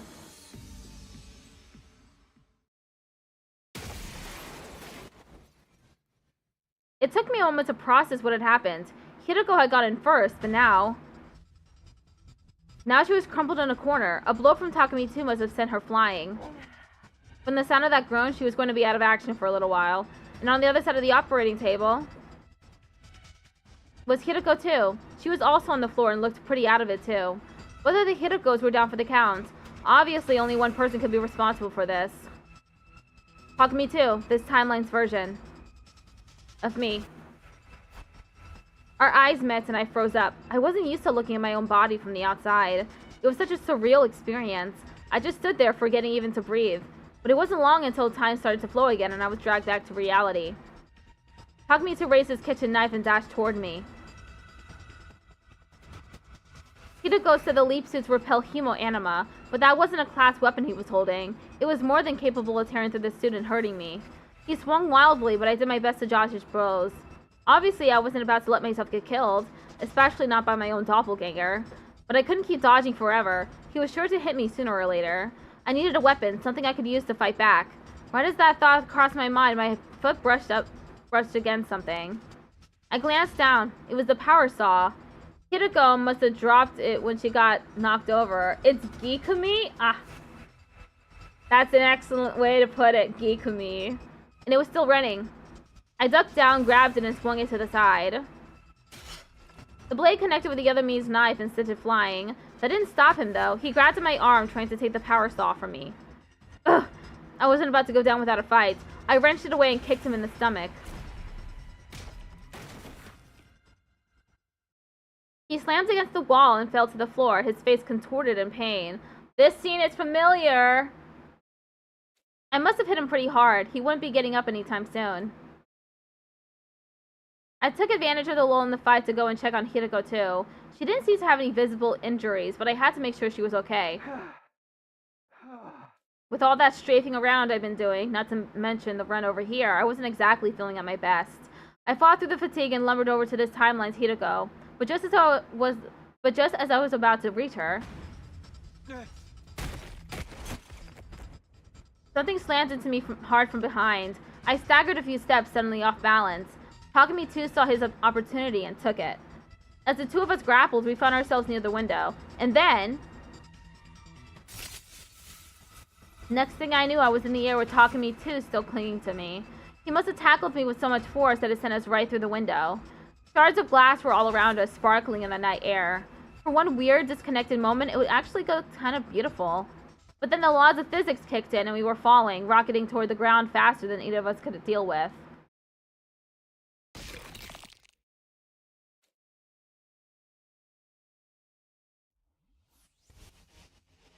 My leap suit must have provided some protection because falling from the second floor didn't hurt nearly as much as it should have.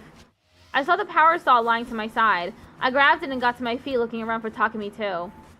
He was standing nearby, maybe 30 feet away. It looked like he'd just got into his feet. He was still swaying unsteadily. Well, I'd prevented Hiroko 2's murder. That just left one thing still to do in this timeline. We had to treat Takumi too. I couldn't let him get away now. I tightened my grip on the power saw and ran toward him. My double saw me coming and ran. I stayed on his tail and eventually cornered him right in front of the wall of fire. I raised my power saw and revved it. In the light of the undying flames, the flame glinted ominously. I wasn't going to kill Takumi too, obviously. I didn't even want to hurt him. He may be from an alternate reality, but he was still me after all. So what was I going to do? Just threaten him? If he thought I was out to kill him, maybe he'd come quietly. I decided to go with that and hefted the power saw again. Wait, something about this doesn't seem right. Haven't I seen this happen before? I couldn't have been distracted for more than 2 seconds, but that was all he needed. Pain flashed across my leg, and my view started to tilt to the side. As I toppled over, everything seemed to slow down. And I found myself thinking, I should have seen this coming. Then my downward movement came to an abrupt stop. I felt my head slam against the cold, hard ground. Even with my helmet on, it was a real shock to the system. I was majorly disoriented. I could barely string 2 coherent thoughts together, let alone come up with a plan to fight back. Through instinct more than anything else, I managed to stagger back to my feet. My thoughts were still hazy, but one thing was abundantly clear. I didn't have the power saw anymore, so it must be... Now it's my turn! Fear took over and I ran back toward the school as fast as I could. You won't get away! The tables had turned. Now Takumi 2 was after me. Fortunately, he wasn't moving very fast, probably because he was weighed down by the power saw. My vision was back to normal now, but the haze around my thoughts was still there. It felt like I was forgetting something important, but I couldn't think what. Before I could figure it out, Takumi 2 made his move. He discarded the power saw, tossing it aside into the bushes. Now that he'd lightened his load, he was a lot faster than before and getting on me fast. He and I were the same person, of course, so our running speed should have been the same, except I had a big, clunky leap suit slowing me down. It's only a matter of time before he catches me. I need to find somewhere I can ditch this suit. Right as the thought crossed my mind, the outline of the school came into view up ahead. I put on a burst of speed, running for the school with all my might. I scrambled into the hallway and up the stairs. My feet were barely even touching the ground as I fled along the second floor. Finally, I tumbled into the bathroom. I held my breath and I listened hard. I could hear footsteps in the hall outside. They got closer, then passed by and gradually faded away. I let out a sigh and leaned back against the wall. My head was swimming. I just stood there and spaced out for a while. So, what am I supposed to do now? I still have to get that guy under control somehow. Maybe I can hide and try to get the jump on him? The suit's so hard to move around in, though. I won't be doing anything stealthy in this. It'll be easy for him to turn the tables on me if anything goes wrong, too. The solution to that was obvious enough. I took off my leap suit. Looking around, I found a supply closet and stowed it in there. So that's how Takumi 2 got the suit. It's because he discarded it into a supply closet. Okay, I better get going. We need to fix this quick before our window to leap back closes. My first move would be to find Hiroko. She was probably still in the biolab. I walked toward the bathroom door, but just as I was about to open in... Could they have hidden in the bathroom? Guess I'd better check. Darn it, why did you have to pick now to think about looking in here? I looked around for escape. There was no hiding. There was no point hiding in one of the stalls. I'd get found out right away. In that case, there's only one way out. I ran to the window and opened it. I jumped out with all the energy I could muster, but something went wrong. Maybe it was the fatigue setting in, but I couldn't control my posture like I wanted to. I fell. Flat on my back, my head hitting the ground with a sickening crunch. I'd really done it this time. My consciousness was leaving me like smoke blown away in a strong breeze. Right before it all went dark, I was aware of footsteps nearby and somebody saying something. Kumi, are you okay? Hold on. Stay with me. That was where my memory cut out for the day. The next thing I knew, my mind melted away into chaos and confusion. That was hectic. Day 17. Day 17. I almost said 17. I woke up suddenly. I looked around trying to orient myself. Where am I? Can't you tell? It's your room. In the SF timeline, that is. SF? Steady fundamental. It's the one we started off in. Did you have to carry me here again? Yes. You need to start taking better care of yourself. I'm not your mother, you know. I don't understand. It's like when a child falls asleep in front of the TV, and their mother picks them up and puts them to bed. I've basically done the same for you. Several times now. When she put it like that, I did feel kind of guilty. I shifted uncomfortably and sat up in bed. What happened after I blacked out? Don't worry about it. We fulfilled both of our goals. Right, I figured we saved Hiroko too, but what about the other one? You don't need to worry about Takumi to his parasite problem. I actually had 2 thumb drives. Nigo gave me an extra one as a spare. I gave it to Hiroko too. I revealed myself to her and explained everything. Did she already know about the time loop and parallel leaping? No, not every me in every timeline has the same memories. She'd only recovered a few fragments so far. It must have been hard for her to wrap her head around. She managed just fine. I should know. She is a past version of me after all. I know her history very well. I even remembered what happened next when I was her. As Hiroko 2, I injected Takumi 2 with an anesthetic and used a repair program to treat him. A program I got from a thumb drive given to me by me, Hiroko 1. That was all well and good, but she hadn't seen it for herself this time. That made me uneasy. I took out the device Hiroko had given me. When's the next time the blood space waves surge? They give me back to Killer Zombie to check on it. Don't you believe me? It's not like that. Either way, we won't be leaping anytime soon. Look at the screen. 1 to 5 p.m. on day 20? Right, we won't be able to leap again until then. That's 3 days from now. So we're staying put for 3 days. That's just how this works. Do these surges have any kind of pattern? Unfortunately not. Everything from their variation to their wavelength to their regularity is completely random. The same goes for the periods when they surge and how long they last. We never really know what we're dealing with until they arrive. We're lucky these devices even allow us to predict the next surge. For now, you'll just have to trust me. So Takumi 2 is really fine now? We don't have to worry about him anymore? That's right.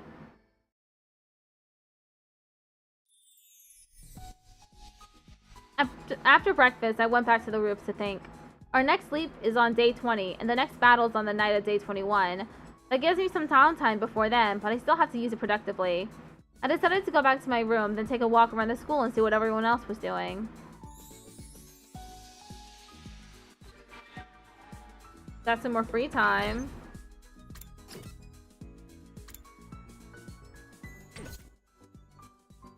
I think I have plenty of materials to make people gifts.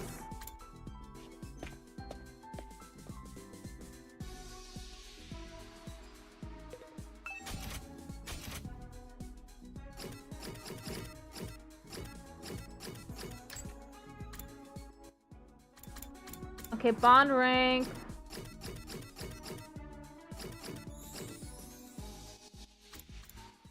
I could give Ato stuff. Let's see about this e-reader. Where is it? Oh, actually, I don't even need to do that.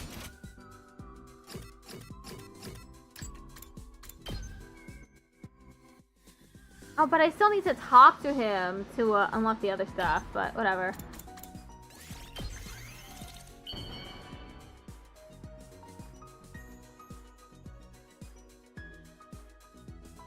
You truly... Bond up. 1. I'm so happy I can talk to you like this, Takumi. What shall we talk about? Someone important to me? Well, no one human, that's for sure. I'm so sickened by those who get close to me that I end up killing them. That's what happened to my parents, and so-called friends who tried to be nice to me. I covered my tracks very well, of course. In fact, people saw me as a tragic victim. Sorry. I can't stand looking at your ugly mug and breathing in your odious scent any longer. Let's stop here for today, shall we? Okay, though.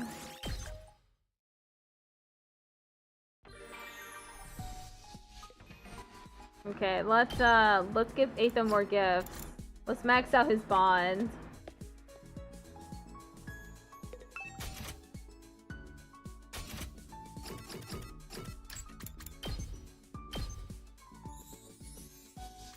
This is just machine, so it's good.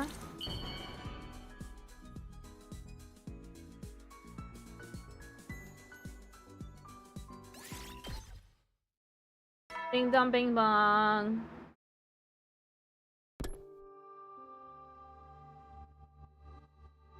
Hideko said Killer Zombie Takumi 2 was fixed now. So where was she going to leave on day 20? I had other questions for her too, but they could wait until tomorrow. Right now, all I wanted to do was go to bed.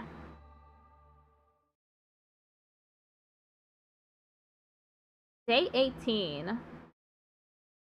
Bing dong bing bong.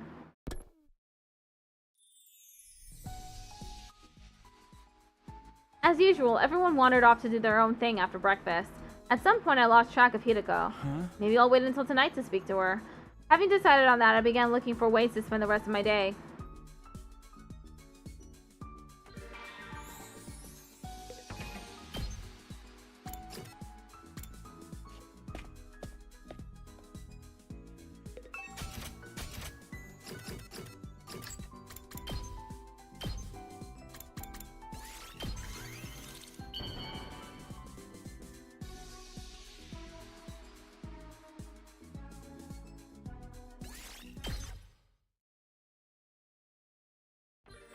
Okay, getting him another e-reader. He loves his e-readers.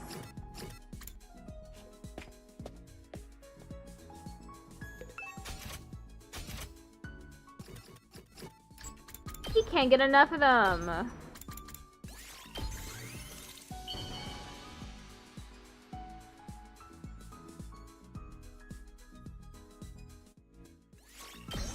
On to Takumi, as much as your attention brings me delight, perhaps you should think about using your free time to study instead? Not the type of studying you do in school, of course. I'm talking about understanding your fellow humans better. Maybe you can find something in the library here. A legendary black book that portrays the dark side of human history, perhaps. Something containing graphic details about the most depraved crimes of human society. The history of mankind in all its ugliness. Once you find something like that, you'll be forced to admit the truth. And the truth is, humanity isn't worth protecting. Although in the end, what you choose to do is all up to you. I certainly won't be breathing down your neck about it.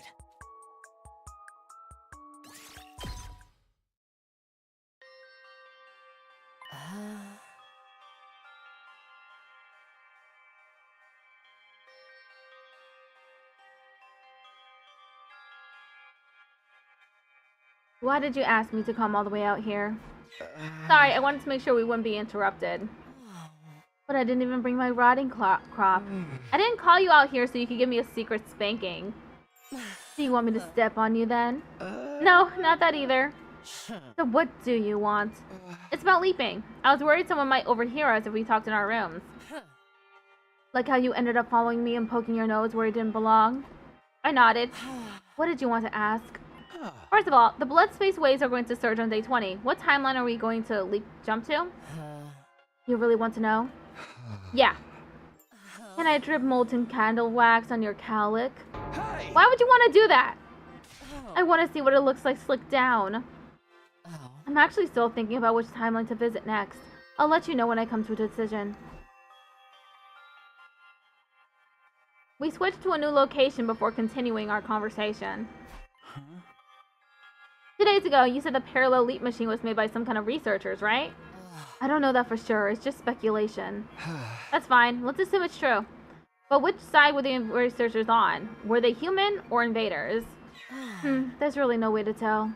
From the look of the lab building, it doesn't seem to have any government or military connections. Perhaps they were part of a smaller organization, or built it in secret as part of some private endeavor. I mean, think about it. No matter who built it, the machine could provide a huge advantage to the war effort. The fact that no one's used it means neither side knows it exists. That's what I think anyway. Neither Veshnes nor Sire or Nigo have ever mentioned parallel leaping either. Not ever? No, not in any timeline I've seen it in my 146 loops.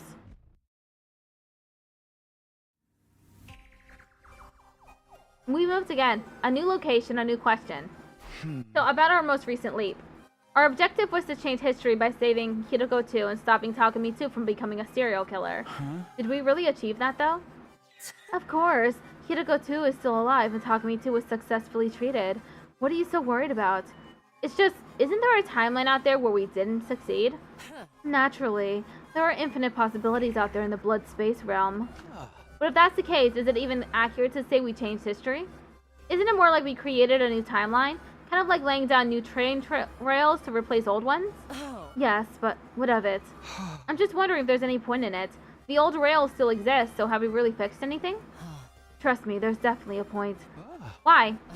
Let's say there's a train that is destined to constantly run through a fiery hellscape. The passengers inside would be forced to endure constant pain and suffering. Now, imagine we lay down a new set of rails branching off from that line.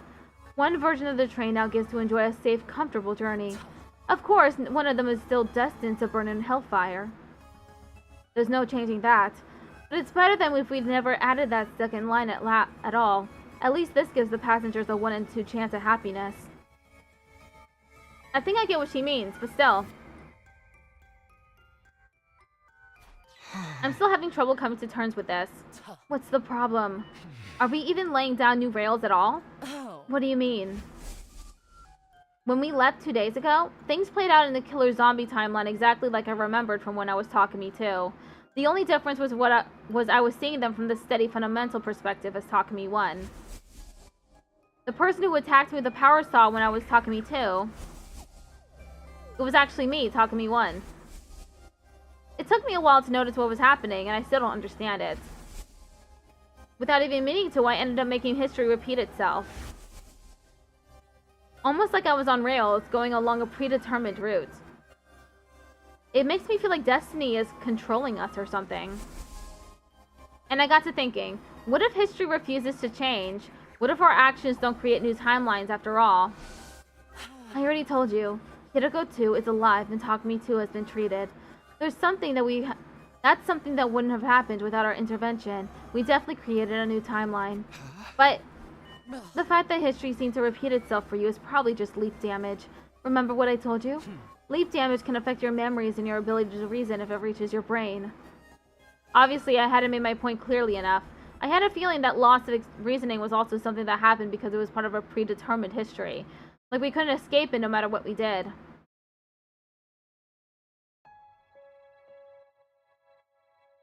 Hiroko and I finished talking and went back to the roof. You look like you're still having doubts. I'm telling you, it's nothing to worry about. We're creating new timelines and it's changing things for the better. If we weren't, there'd be no point in anything we do here in this timeline. And don't forget your promise. I'll build us a future where we can all be happy. That's what you said. Does that help? Are you going to sleep better tonight? I don't know. I'll go get you some medicine to help you sleep.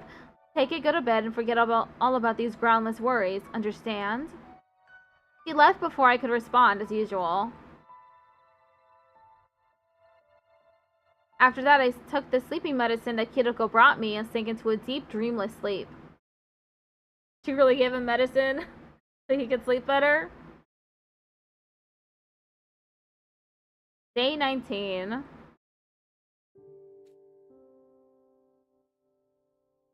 Ellipses? Ellipses?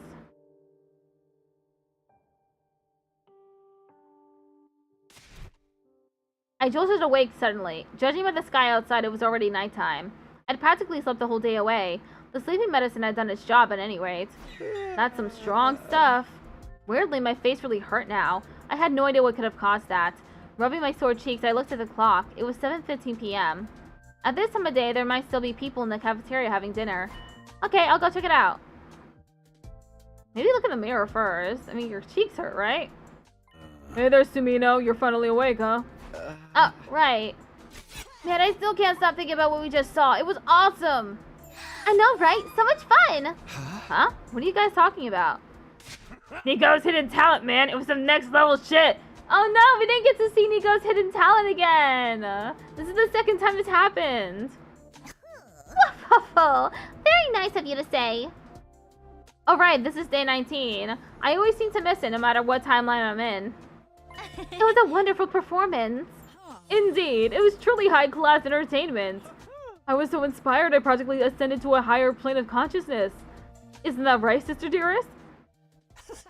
Those 6 hours went by in a flash. We did try waking you up, Takumi. But no matter how hard I slapped you, it never did any good. So that's why my cheeks hurt so much. Well, that's too bad for you. Nico, could you do it one more time for Takumi? I'm sorry, but each of my shows is absolutely unique. No recordings, no repeats, no exceptions. I looked over at Hiroko. Our eyes met and she joined the conversation. You missed out on the opportunity of a lifetime. Apparently, I was the only one who missed it this time, too. This was so unfair. I gritted my teeth and glared daggers at Hiroko. She just laughed. She was enjoying this. All at once, her offering to help me sleep made a lot more sense.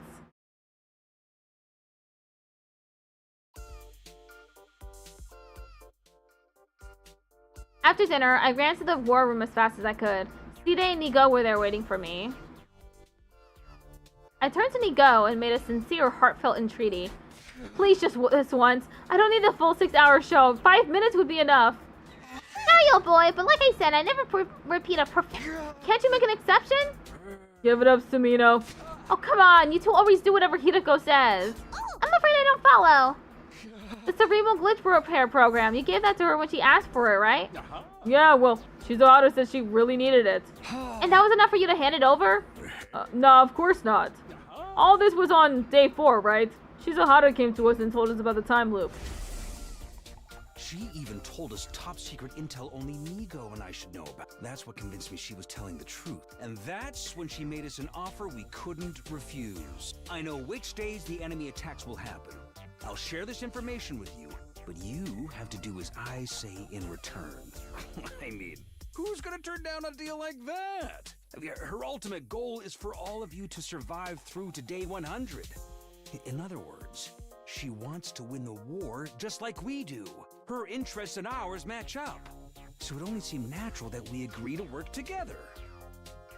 Hence, why I gave her the thumb drive. Do you feel the same, Nigo? You mean, is that why I complied with Miss Shizuhara's request? I nodded. Not exactly. It's more that I feel indebted to her. She went to the trouble of forcing me away from second to last Defense Academy on day 6, after all. If I'd stayed there, I'd surely be a pile of lifeless scrap by now. I'd have been obliged to self-destruct at some point, and, well, I'm just so grateful that it didn't have to come to that. I didn't give up. I begged Nigo to show me his hidden talent for a while after that, but my pleas fell on deaf ears and I had to leave disappointed.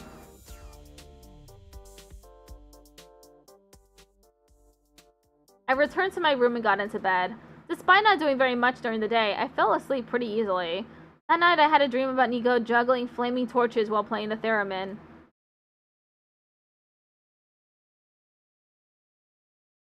Day 20. Ding dong bing bong. My head still hurts. After breakfast, I went looking for Hiroko. I found her up on the roof. I made sure no one else was around before speaking to her. Hey, you got a minute? You want to know about today's leap, I assume? We can go starting from 1 p.m., right? There's still plenty of time to train in the meantime. Don't forget we have a battle coming up tomorrow night. Have you decided where we're going? Yes, to the Retsnam timeline. Retsnam? I suppose you don't know about that one, or you just haven't remembered it yet. In that timeline, you and Dotomi are raising a strange creature called Retsnam. Okay, but why are we leaping there? To find someone, specifically a mysterious old person. For some reason, he only appears in certain timelines. We won't find him here in the steady fundamental branch, no matter how hard we look. But he's there in the Retsnam timeline? I think so. I met him there once before. I was exploring the ruins and found him standing outside a cave. Then he said something. It looks to me like you're caught in the cursed cycle. I could only vaguely remember, but that phrase sounded familiar to me too. I hadn't recovered my memories at that point, so I didn't recognize the significance of what he said. But I do now. When he spoke about a cursed cycle, he was referring to the time loop. So whoever this guy is, he knows about the loop? Yes, and there's a chance he also knows how to leave it. I gulped. With that in mind, we're leaping to that timeline this afternoon. But... no buts. Just be a good servant and do as you're told. Do I make myself clear? He left before I could respond, as usual. Bretsnom, huh? Nope, still doesn't ring any bells. But if this strange old man could tell us how to escape the loop, that would be a big step forward. My heart beat faster just at the thought of it. I'd have to wait until the afternoon of the main event. I still had the first part of the day free. I decided to go see if I could find a way to use that time productively. Productively? You mean giving Atho more gifts? We're giving him another E-rater, whether he likes it or not. It's so easy just giving him an E-rater.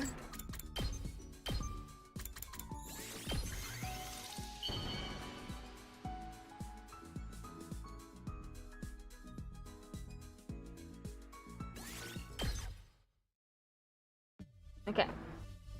12:59 p.m. We'd set up the machine and had our leap suits on already. Now we just had to wait. When it was almost time, Hirako spoke up suddenly. Let's do a recap before we leave like last time. Which timeline are we leaping to? The Retsnom timeline. And what's our objective? To find the old man and ask him about the cursed cycle. Good. I'm glad you have a grasp on the basics. The moment she finished speaking, I saw the time change to 1 p.m. in the corner of my eye. You want to get going? Hirako pressed the red button and the two of us stepped onto the round platform. No. Yes, let's do this.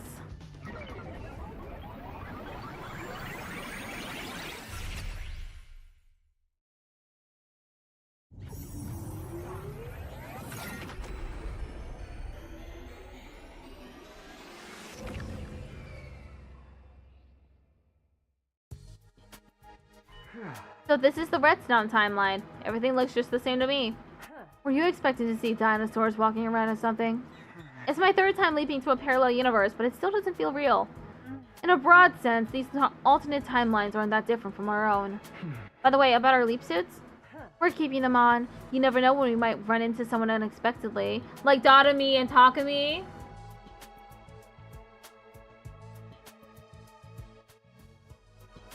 I believe this is probably the day that we saw the two people in the leap suits randomly.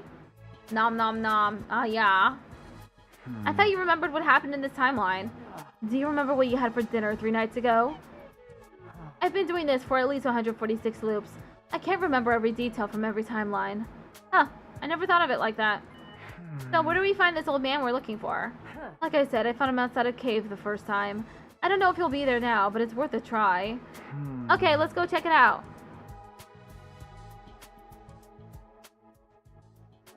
I don't see any caves around here. How much farther is it? What, do you have a problem with walking? No, I was just asking. Then stop flapping your gums and start moving your feet. Or curl up in a ball like an armadillo and I'll kick you all the way there. Pardon me for breathing. I did as Hirako said. The part about staying quiet and walking, that is.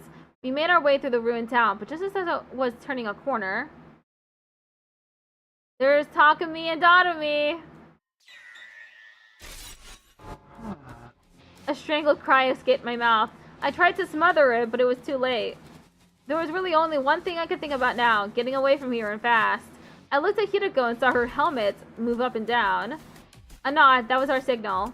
We turned away and began sprinting as fast as we could. Hey, wait! Who the heck are you guys? The other two chased after us. We had to shake them off. We did everything we could to get away, turning corners, ducking down side streets, and cutting through abandoned houses. After running around like that for a while, it finally seemed safe again. There was no sign of our pursuers, so we started to catch our breath. Who was that back there? Do we really need to ask? It was this timeline's version of Dotami and you. But it's not like in the Killer Zombie branch. I don't remember anything like this happening before. I can think of two possible explanations for that. Either you have experienced it but don't remember it, or you're going to experience it at some point in the future. In the future? No, that can't be right. I'm determined not to go through this loop again. This will be the last time I experience these 100 days. There's no way I'm seeing something that I haven't lived through yet. At least we got away from them. If they'd gotten hold of us and taken off our suits, we'd have really been in trouble. Yeah, I don't want to have to end up fighting myself again. They're probably still nearby. We should get moving before they can find us.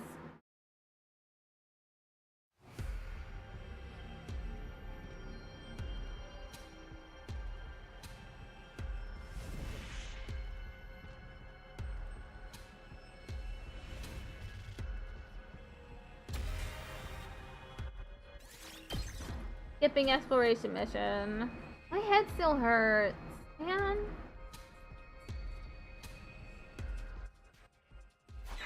Phew, we're finally here. Now, where's the old man? No. I thought I already explained this.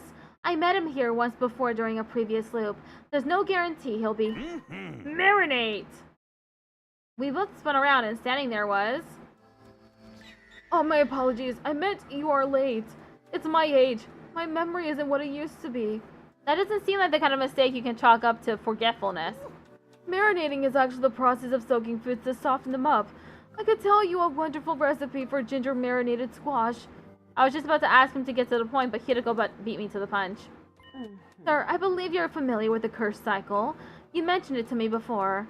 Well, it wasn't really before from your perspective. The point is, I've heard you mention that phrase. Oh yes, it does look good, but once you equip it, you can't take it off. That's cursed equipment like you find in RPGs. This isn't a physical object we're talking about, it's... The loop, yes? Huh?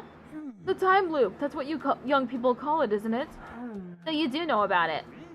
The curse cycle. It is a legend passed down in this land since time immemorial. A legend? There once existed a race with the blood of God running through their veins, the so-called Brethren of the Blood. This was long, long ago, but who knows? There may still be some out there today. These were people created by God's own will who lived a blessed life. Until one day, evildoers from a distant land appeared, and by use of secret arts created copies of the Brethren. God was angry and visited a terrible retribution upon a number of these copies. That is what came to be known as the curse cycle. Indeed, a truly dreadful punishment. A prison constructed not out of brick and mortar and iron bars, but of time itself. Those within it were forced to watch history repeat itself over and over again in an endless loop. That is the cursed cycle. As for those trapped inside, not even I know what became of them. Perhaps they linger there still, never able to leave, constantly longing for the sweet release of death. And they all lived happily ever after. Nothing about that was happy. Sir, we're looking for a way to leave this loop. Can you tell us anything that might help? There's no mention of anything like that in the legends. Our shoulders slumped in disappointment, but then... But now that your tensions hit, I mean, now that you mention it, there was somebody researching the cursed cycle many years ago. His name was Noriro Inone. Now long dead, he was an impressive polymath in his time. He excelled in the study of both folklore and particle physics. I've heard that Professor Inone compiled the results of his research, his life's work, into a single volume. One of his goals was to prove the potential existence of the cursed cycle and examine its mechanics from a scientific perspective. What's this book called? Reflections on imprecatory metempsychosis. I know it all sounds very occult, but it's got no relationship to cursed spirits or sorcerers, in case you're wondering. But will it tell us how to get out of the loop? I've never read it myself, so I can't say for sure. But there's a chance it could offer you some clues. Hideko and I looked at each other and nodded. I must say, you two are dressed rather strangely. Have you maybe come from space? Well, in a way. Something like that. We thanked the old man and went on our way.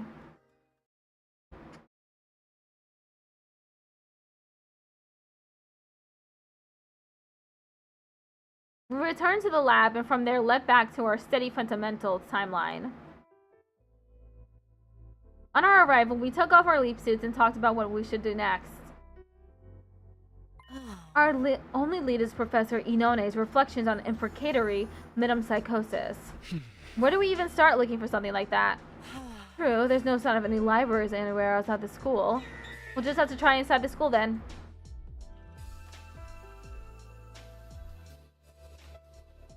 We walked back to the school and headed for the library.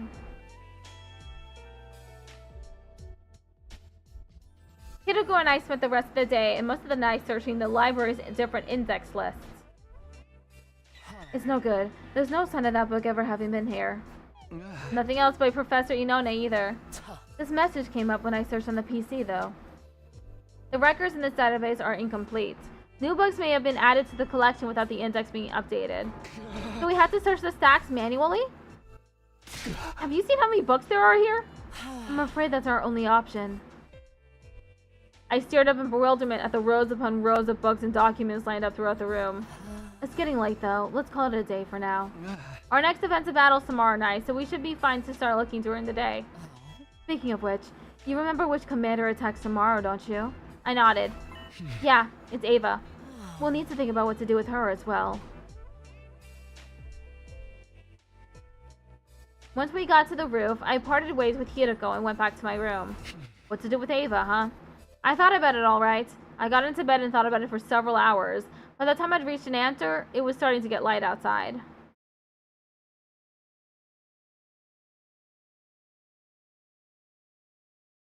Day 21.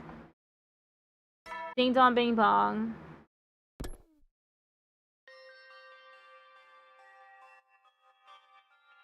After breakfast, Hideko and I headed straight for the library. Before we start looking for the book, did you finish that homework I gave you? I nodded and looked Hideko in the eye. Yes, we're definitely not killing Ava. And why is that? There's a timeline where Ava's ghost tried to strangle me. It turned out to be just a hallucination my mind made it real, but still. I remember that too. It's a timeline where the Leo Jr. doll almost killed me.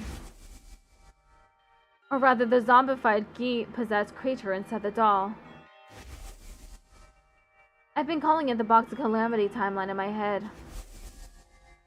All the terrible things that happened to us in that timeline. All of our friends who died painful deaths. It all leads back to one thing. Opening that little box was the start of it all. That's true enough, but it's possible to trace it back even further. You could say it all started when I made the decision to finish off Ava. That was when she told us about the Box of Blessings, or the Box of Calamity as it turned out to be. So you want to keep Ava alive to prevent this timeline going in a similar direction? I nodded. Alright, that makes sense. I'll back you up on this. In the meantime, start looking for the metempsychosis book. I've got something I need to do first. Huh? What? Nothing you need to worry about. Just follow my instructions, understand?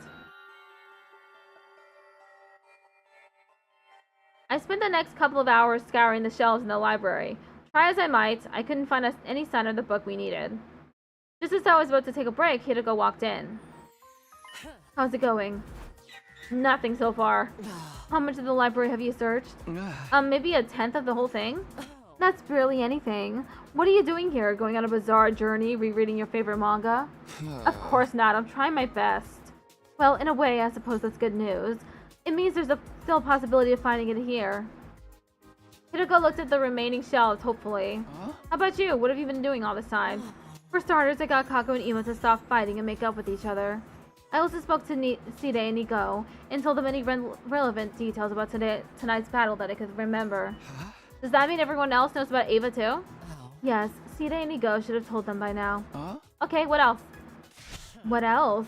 Don't forget who's the master here. Why should I have to explain every little thing I do to you? I was just asking. Hideko sighed and touched her glasses near her temple. She must have been checking the time. Anyway, it'll be sundown soon. I'm sure you have things you want to do before the battle as well. Go, spend your time wisely. I'll take over in here. And just like that, Hideko was being nice to me. I get emotional whiplash trying to keep up with her mood changes sometimes, but I'm not going to complain. Alright, if you say so. Thanks, Hideko.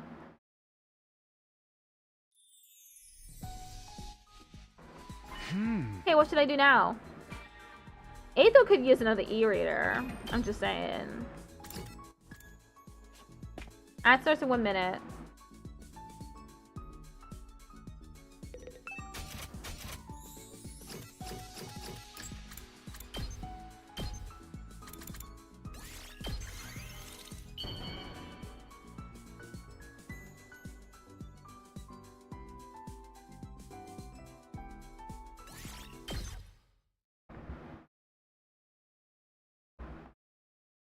Immediately after the nighttime announcement, the alarm sounded.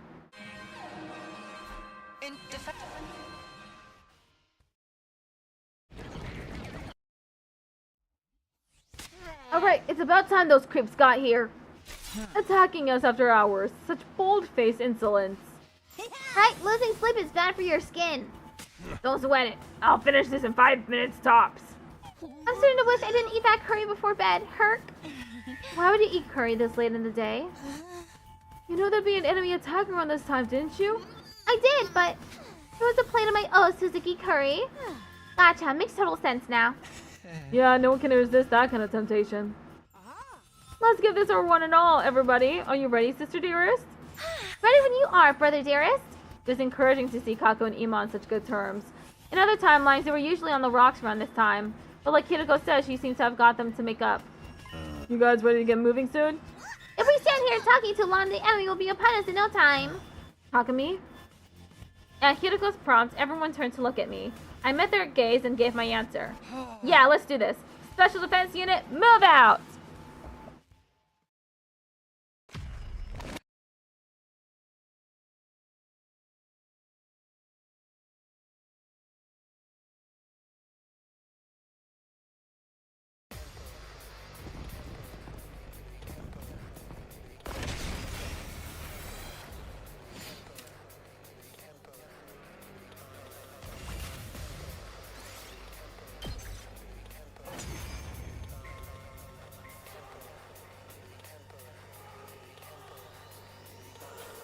Not enough. The holy Jumanji sword still thirsts for the blood of the wicked!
Okay, we're back. Hey, Takamaru. I think it's been more than 5 minutes now. Yeah, well, my body clock ain't even past 5 seconds yet. So where's this Ava commander we're supposed to be fighting? She should be showing up soon. That's what Circe said, isn't it? She'll cover the battlefield in a thick mist, and she'll be in the middle of it. There they are. Ava's here.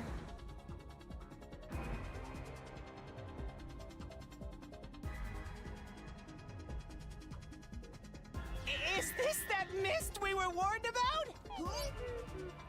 It's kind of messing with my balance. Feels like I'm gonna spew a whole bunch of carrots and sweet potatoes. Ugh, Siri was right. Fighting with this stuff everywhere won't be easy. Ima, Kako, this is where you two come in. That's always how we've won this battle in other timelines. Your skills complement each other perfectly.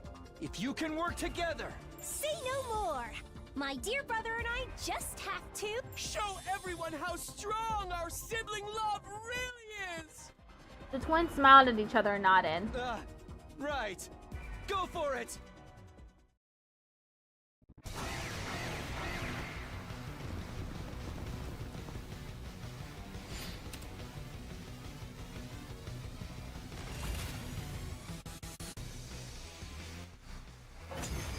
Wave to end.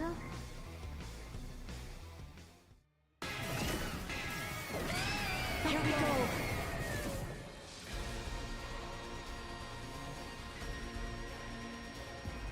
All right, the mist's gone. I can see everything. Look, over there! Is that? Yes, that's the commander we'll be facing this time. That's Ava! Enough yapping! Just hurry up and take her down! You can do it, everybody! Special Defense Unit! Rah, rah, rah!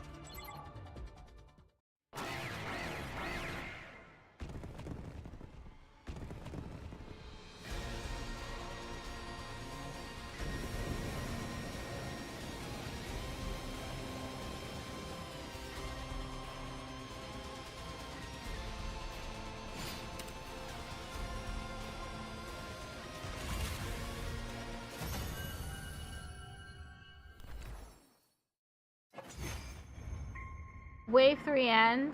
Phew! Looks like we won! Thank goodness! Any longer and I'd be cleaning regurgitated curry off my class armor. What are we to do with our fallen foe? Everyone turned to look at Ava. Please, don't kill me. My name is... Ava, the paragon of nature, right? We know that already. What? How? We've got sources of our own. I see. Well, at any rate, I beg of you, please, spare my life. Ava brought her hand up to her mask. And in a swift, smooth movement, took it off. The boys all let out a gasp. Possibly as a response to that, Mocha was the first to speak. I say we kill her. What? I agree. Yeah, let's rip out her entrails. Now you mention it. My neck's been feeling awfully cold lately. You want to wear intestines as a scarf? Sorry, but I'm with them. She has to die. You too, Tsubasa? I hate to say this, but I think so too. Even you, Nozomi? If we let her live, you can bet it'll mean trouble later down the line. No matter how nice she may look, she's still our enemy. Kinda sucks, but that's just how it's gotta be. Well said. Yeah, you're right. But what's going on? They all want to kill her? I'm sorry, Takumi. It looks like we'll have to finish her off after all. No. Please, no! Don't kill me! Let me live. I beg of you. Please don't kill me! Please don't kill me! Please, don't kill me. But then... Everybody ready? 1, 2, just kidding! For a moment, it felt like time had stopped. I think my heart did too. I tried to speak, but I could only manage to croak out a single confused syllable. What? Yeah, he totally fell for it! You've been done, bruh! Today is your birthday, right? We all wanted to give you a surprise, so we all got together and decided to trick you. Guys, It's not my birthday. And even if it was, this isn't the kind of surprise anyone would want. Yeah, don't sweat the small stuff, man. Anyway, I'm glad we got this chance to shake you up a little. You are? Why? Lately, it feels like you've been keeping your distance from the rest of us. We thought a communal event like this would help boost our affinity level with you. Nope, I've got no idea what that's supposed to mean. It was Miss Shizuhara who gave us the idea. Of course it was Hideko who did. She knew you wouldn't want to kill Ava if you had the choice. I looked at Hideko. She smirks back at me, a self-satisfied look on her face. Then I looked back at Ava. She was taking the news well. Oh, thank you. Thank you so much. She was still crying and stammering, but now it was from relief more than fear.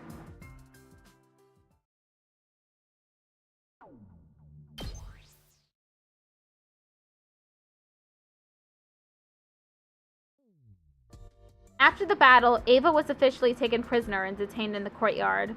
She obviously had no way of knowing how Eito had escaped those cages, so there wouldn't be any problem with keeping her in one. It was late, so we didn't have any kind of post-battle celebration. Everyone seemed pretty happy though, both with their victory and with how successfully they pranked me. They all went back to their rooms with smiles on their faces. That just left me and Hideko. She was still smiling, that same infuriating smile. I can tell you're dying to ask, so I won't beat around the bush. This whole theme was my idea, just like Ima and Kako said. I genuinely did agree with you that we should spare Ava, so I took the opportunity to convince everyone of that, while also setting up the surprise. Were Side and Nigo in on this too? Of course. At first they were opposed to letting her live, but then I gave them some tips on how to improve their domestic cognitive reconstruction therapy. With this new and improved version, the brainwashing won't come undone, provided she isn't subjected to any powerful shocks. Ava will remain our loyal ally right up until day 100. Once they heard that, they agreed to do it readily enough. Why did you do it? Do what? Why did you set up this cruel surprise in the first place? You really haven't realized, have you? You're so cute when you're facing a situation that looks absolutely hopeless. Your face gets all tense, you go as wet as a sheet, and you practically drench yourself in cold sweat. You look like a peeled banana that's been sitting out in the sun. Why did I do this? It's really nothing special. I just wanted to see the look on your face. Well, good night. She's just toying with him at this point. It's so funny. With that last remark, Hideko walked away. I was left standing there and heaved a sigh so heavy it could have been made of solid lead.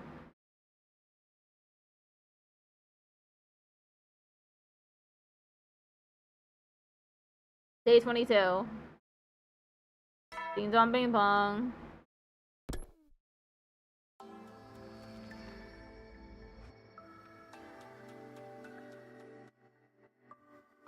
After a late breakfast, I went to the courtyard to check on Ava.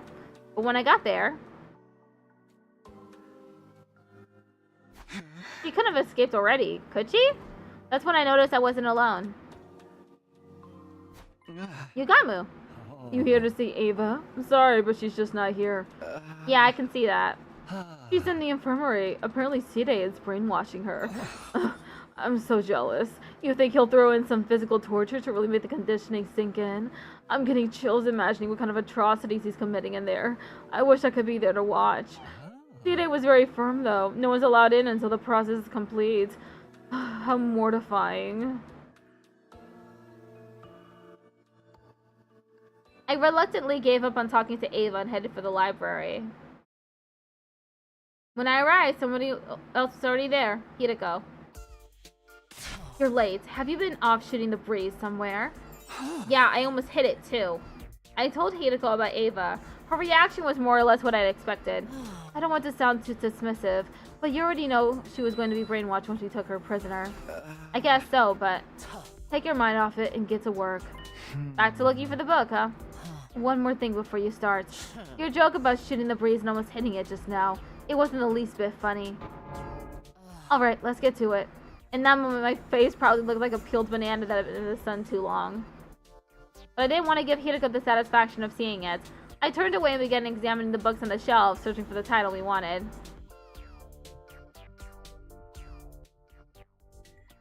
Hours went by, but we still failed to turn up Reflections on Imprecatory Metempsychosis. Don't get discouraged. We've still only searched 40% of what's here. So we're not even halfway? That's depressing. No, it means we still have hope. If we'd searched everything and still hadn't found it, that would be depressing. I admire your optimism. While I sighed in exhaustion, Hiroko tapped her glasses by her temple. It's almost evening. Let's call it a day here. Huh? Already? Don't forget what Shoma said yesterday. Lately, it feels like you've been keeping your distance from the rest of us. As our captain, you need to maintain a good relationship with all your team members. That's true. So you want me to use this time to go hang out with someone? Hiroko nodded. I'll go crazy if I have to spend the whole day in here. I'm going to go somewhere else for a while, so you may as well take a break too.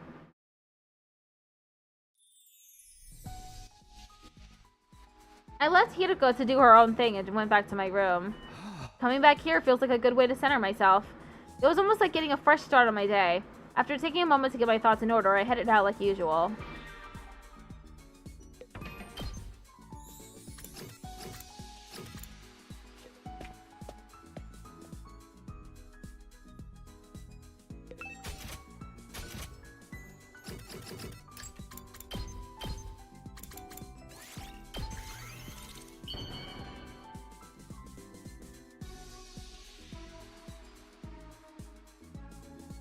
You truly... Bond 3! Getting mixed up in this war and having my righteous eyes exposed. My future plans are completely shot now. I was studying so hard to be a politician, too. I was going to massacre all the ugly humans after climbing to a top post in the Tokyo residential complex. I was chosen by these righteous eyes, so I have to do the right thing. You know who to look for if you ever change your mind and decide to destroy humanity instead of saving it. I'll be glad to lend you a hand. I'll even put up with your unsightly presence so we can do it together.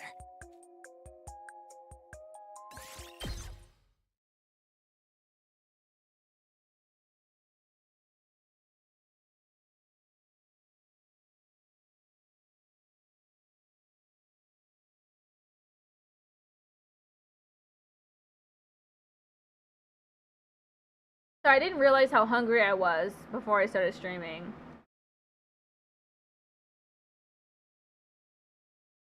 So I've been taking moments to eat some chips. Evening came and went. On my way back to my room after dinner, I happened to see Hiroko in the hallway. She didn't notice me and kept on walking until she reached the door to the gym. She opened it and went inside. What could she be doing in there? Curious, I followed her. What? Are you stalking me now? No, I just saw you going in here and wondered if something was up. Nothing's up here, apart from the punching bags, the lights, and that weird statue. So what are you doing? It's hard to explain, but I just got the feeling that I'd find him in here. Him? Do you mean me? Xion. Xion? Yes, that's my name, though I'm not really used to it yet. Apparently it's what I was called in some of the other timelines you've experienced. I was majorly confused now. What's going on here?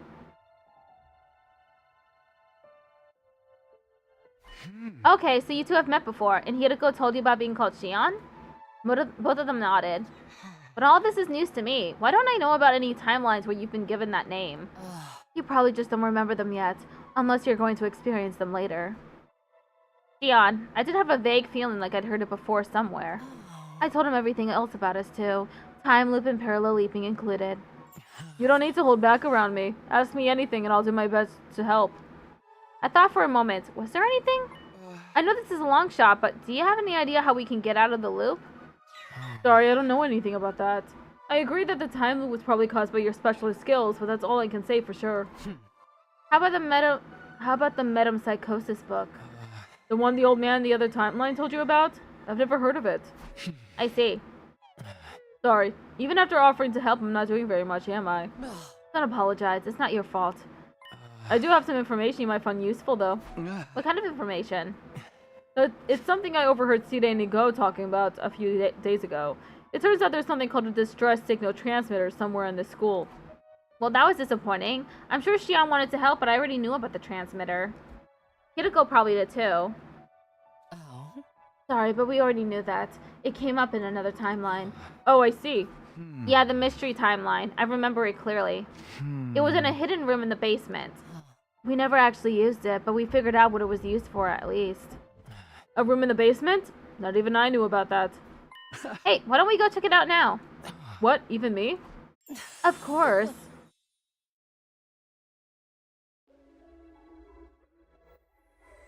We arrived at the stairway, ducked underneath it, and touched the wall. And then...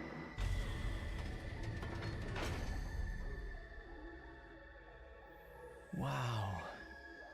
I had no idea this was here. It's not exactly easy to notice. Come on, let's go. I opened the hidden door that had appeared. Our little party stepped through and followed the stairs beyond it down into the basement.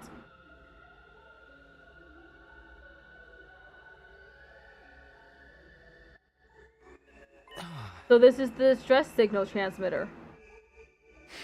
You know what it's for, Shion? I think so, based on what Side and Nigo said anyway. Tell us, just in case. It's worth checking if it lines up with what we know. Alright. But there's some specialized terms involved that I like to clarify first. The school we're in now, Last Defense Academy, is also referred to as the first campus, or number 1. And second to Last Defense Academy is the second campus, or number 2. Likewise, the members of the Special Defense Unit who started out here are sometimes called Team 1, while Nozomi, Moko, and the others are Team 2. I remember hearing something like that before. Was that in the mystery timeline as well? I tried to remember while I listened to Shion's explanation. It was more or less what I'd expected. The distress signal transmitter was put here in the event of all but one member of Team 1 dying. No matter how strong they were, a single fighter wouldn't be able to win this war on their own. Instead, they'd be extracted and put on standby, while the people in charge put together a fresh team for a new attempt. Once the correct series of codes had been entered into the transmitter, it would, well, transmit a distress signal. If the artificial satellite were to receive it, they'd send a rescue craft to the school. The survivor would get on board and be taken back to the satellite. Also, the rescue craft has a maximum weight capacity of 2 tons. Hide said the rest of the unit's bodies can be put on board to prevent them from falling into enemy hands. Huh, that's the first I've heard about that. Sounds like you might have some new information for us after all. Go on, Shion. Shion nodded and continued. When a member of the Special Defense Unit dies and loses all their cryptoglobin, they enter a state known as total death. After entering total death, something called the livor mortis code appears on their back. To send the distress signal, the survivor needs to input 9 codes, one for each member of Team 1 besides themselves.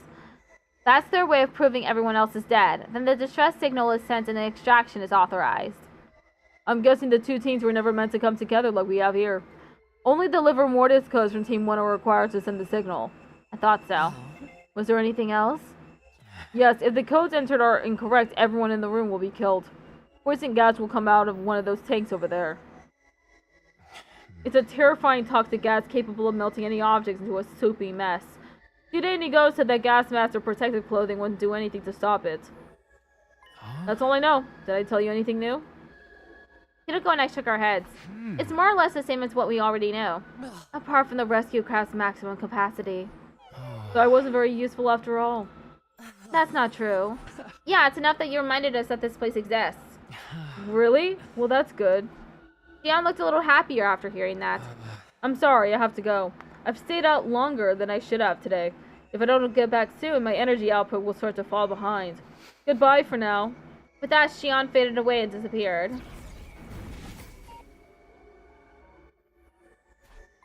So what are we going to do about this place? We could just leave it alone. It can only be used if all but one of us die, after all. Yeah, and that pretty much goes against what we're working towards here. Getting out of the loop and making it to day 100 with everyone still alive. That's still our goal. Right. There won't be any need for us to use this room. It's better if we just forget about it.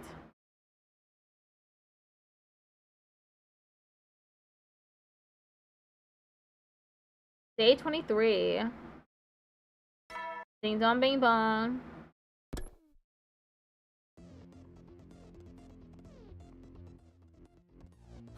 Alright, let's get back to it. Hideko and I began our day's work, scouring the library for Professor Inone's book. This was our 3rd day of searching. I was starting to get the hang of it now.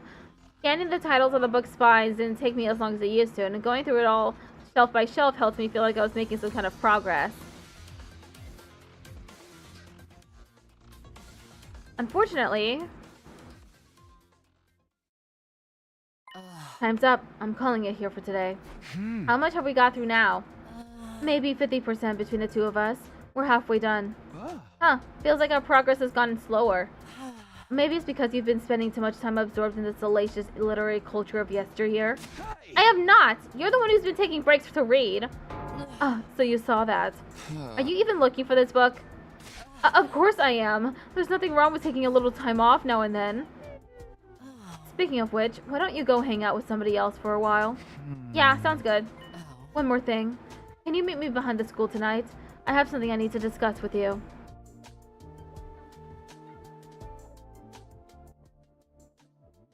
As I headed back to my room, I wondered what Hiroko wanted to talk about that she couldn't bring up in the library. I shouldn't get too hung up on it. I'll find out tonight anyway. I took a moment to get my thoughts in order, then went out to find something to do.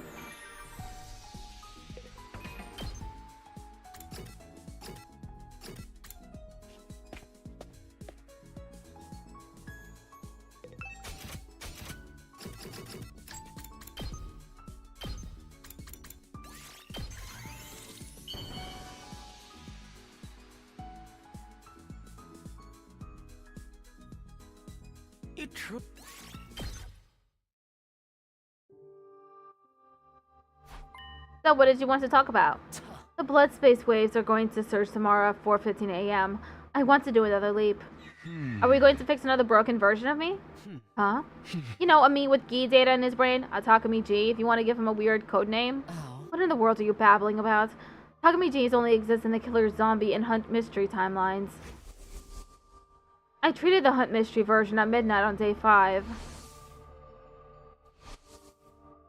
And as for Takumi 2 in the Killer Zombie line, we dealt with him on day 16. I gave Hiroko 2 the repair program and she used it on him. He's fine now. You should know all this. You were there for most of it. But isn't there a chance another Takumi G could be out there somewhere? No, there's not. If there was, we'd know about it from multiple murders being committed in that timeline. Really? Why are there so few of them? I can think of 2 explanations. It could be because the versions of you in all the other timelines are from before you were infected. Or because they all come from loops after you were successfully treated. I'll say it again. Only the Killer Zombie and Hunt Mystery timelines contain a Takumi G. And both of them have already been dealt with. Right, they've been treated and we've created new futures where I'm myself again. We don't need to leap to other timelines to fix Takumi G's anymore. That's right.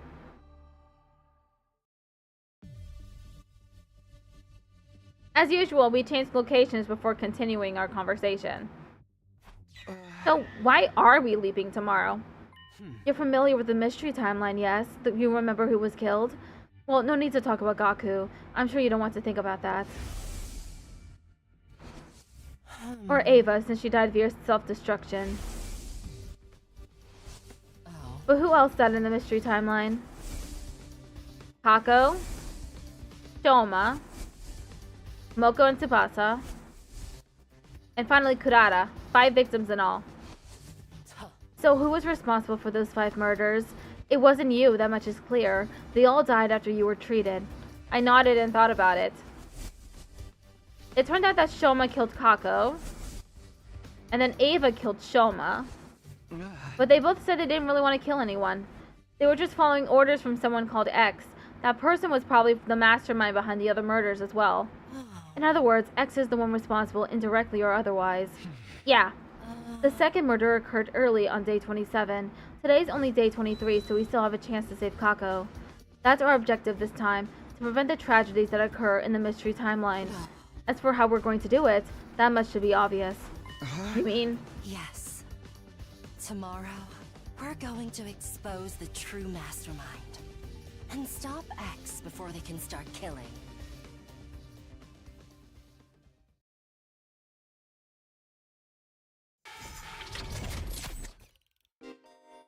You've arrived at Story Lock 2. You will not be able to progress without meeting certain conditions. Try exploring other branches for now. Unlock conditions. Reach ending 100. The conditions to unlock story lock 3 have been met.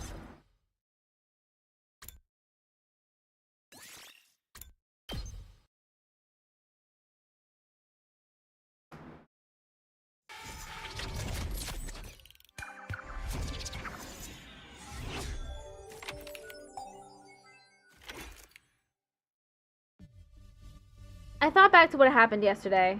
After Hiroko and I found that secret basement room, we ran to the roof and told everyone about it. Not everyone though, because the fake Kurata wasn't present. She had disappeared. As much as I wanted to immediately start a central search party after her, that had to wait, because we had something more important to attend to. Hiroko and I led everyone to the secret basement room. After explaining what the livor mortis codes were, we showed them the distress signal transmitter. And one more thing, we showed them Kurata's dead body as well. After an initial bout of astonishment, everyone started talking. So that fella in Kurata's clothing is the real mastermind. That was X! They have been pretending to be Lady Kurata all this time? The real Kurata had probably been killed more than 50 days ago. Her cryptoglobin has been completely drained, but most of it is gone. Probably absorbed by X. I can tell at a glance. I am, after all, an expert in dead bodies. That's why the life detector always shows the same number of people as everyone present. After that, we embarked on the search for fake Kurata/X together, but found nothing of note. The same thing happened again today on day 83. We ransacked the entire school trying to find X, but they had disappeared without a trace. Night soon fell and we had to call off the search. The number shown on the life detector stayed at 9. It meant that X was still hiding somewhere on the premises. No matter where in the academy X is hiding, tomorrow's the day we'll find them for sure. I clenched my fists in determination.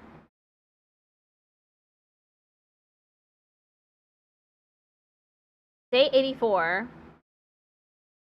Ding dong bang bong. That day, we continued with our frantic search for X. Unfortunately, our search bore no fruit. Time passed mercilessly and evening soon came. And then it was night, but just as we were about to call off the search, Nanami brought some news. See? One fire extinguisher is missing! Does that mean? Hey, the number's gone down by 1! I knew it! X has escaped outside the school! It was still 9 just a short while ago. They could not have gotten far. If we give chase now? I grabbed the remaining fire extinguisher and ran outside with everyone else right behind me.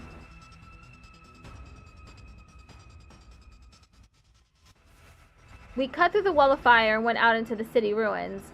In the distance, we could see the outline of someone running away. That has to be X. We immediately gave chase.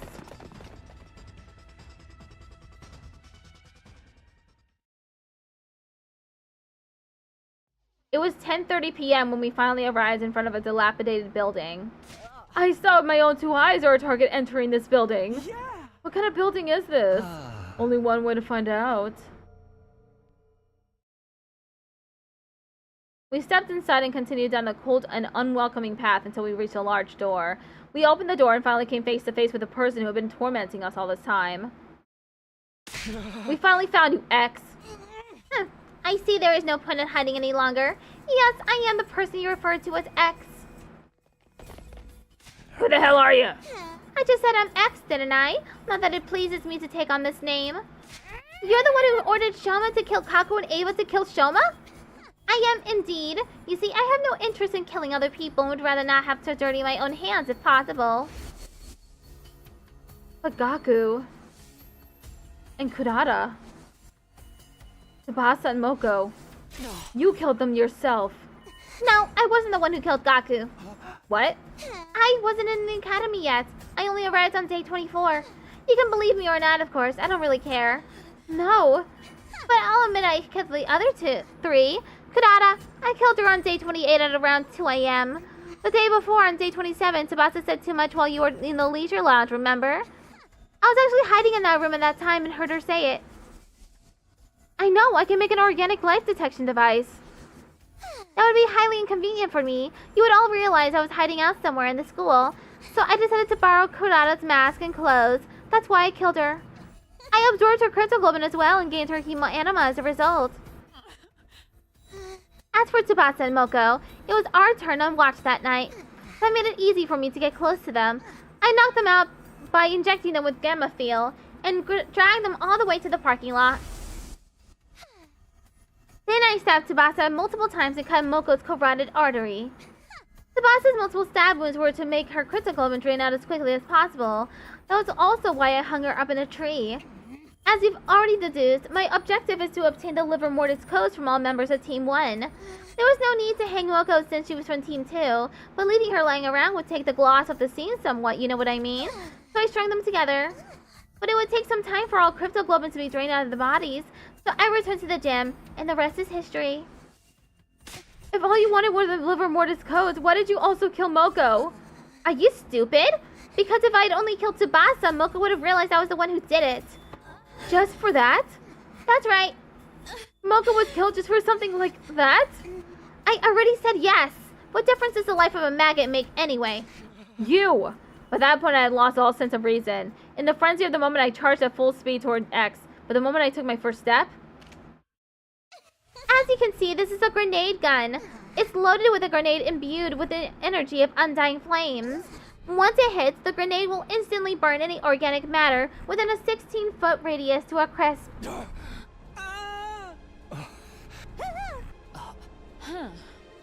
Let's play a game. I love playing games. Here are the rules.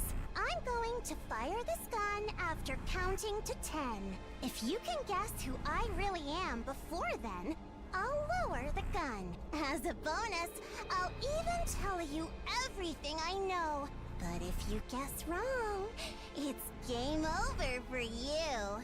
Because I'll shoot the person who gave the wrong answer. Alright, let's play.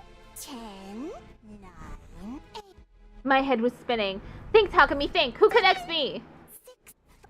X said they came to the academy on day 24. That's the biggest clue they've given. Someone who had arrived on day 24. I know the answer. I should know it. X is the real identity of X is. The true identity of X is...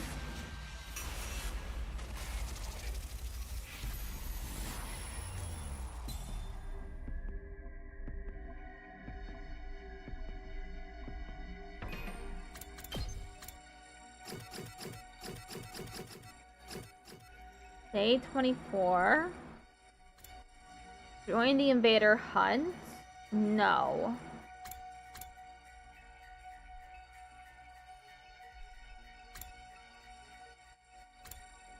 Killing game routes.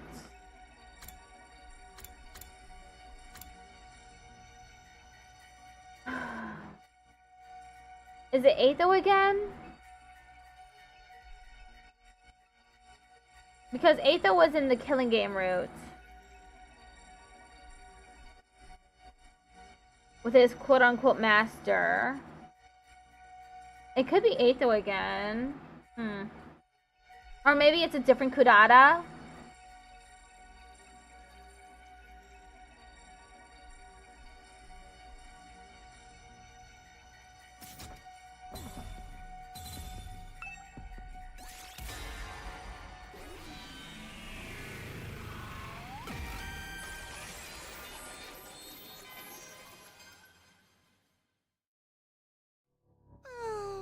Oh, wrong answer.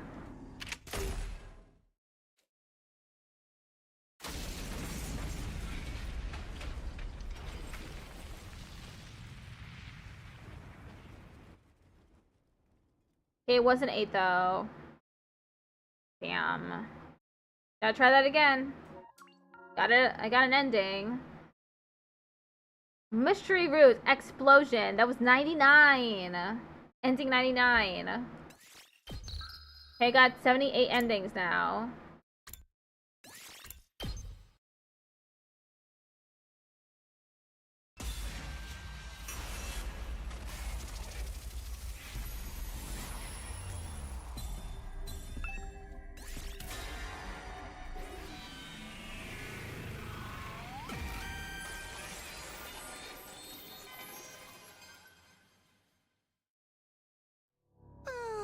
Damn, okay.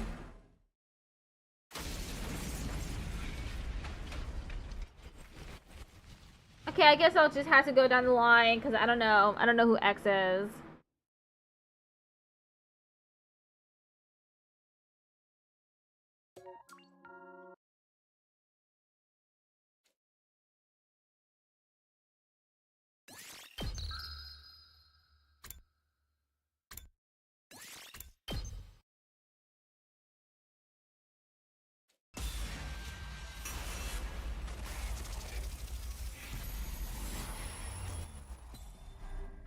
I don't know who it is.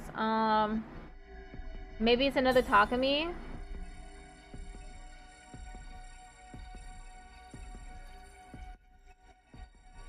He's about the same height as Kurata. He is 5'6". Kurata is 5'3". Okay, so he's 3 inches taller than Kurata, actually.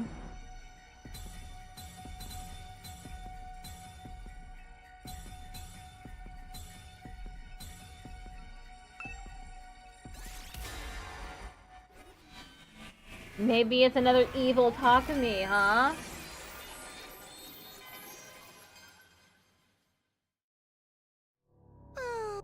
Damn it!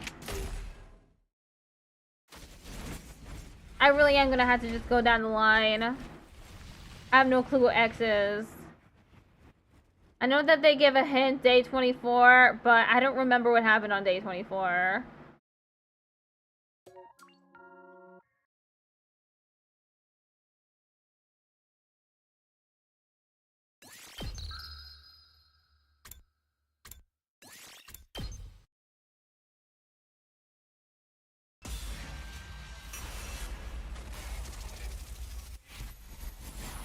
It has to be one of the kids who's dead, right? Gaku was murdered by Takumi, so it's not him. Maybe it's Kako? Maybe this is the Kako who, Hiroko sent to a different timeline.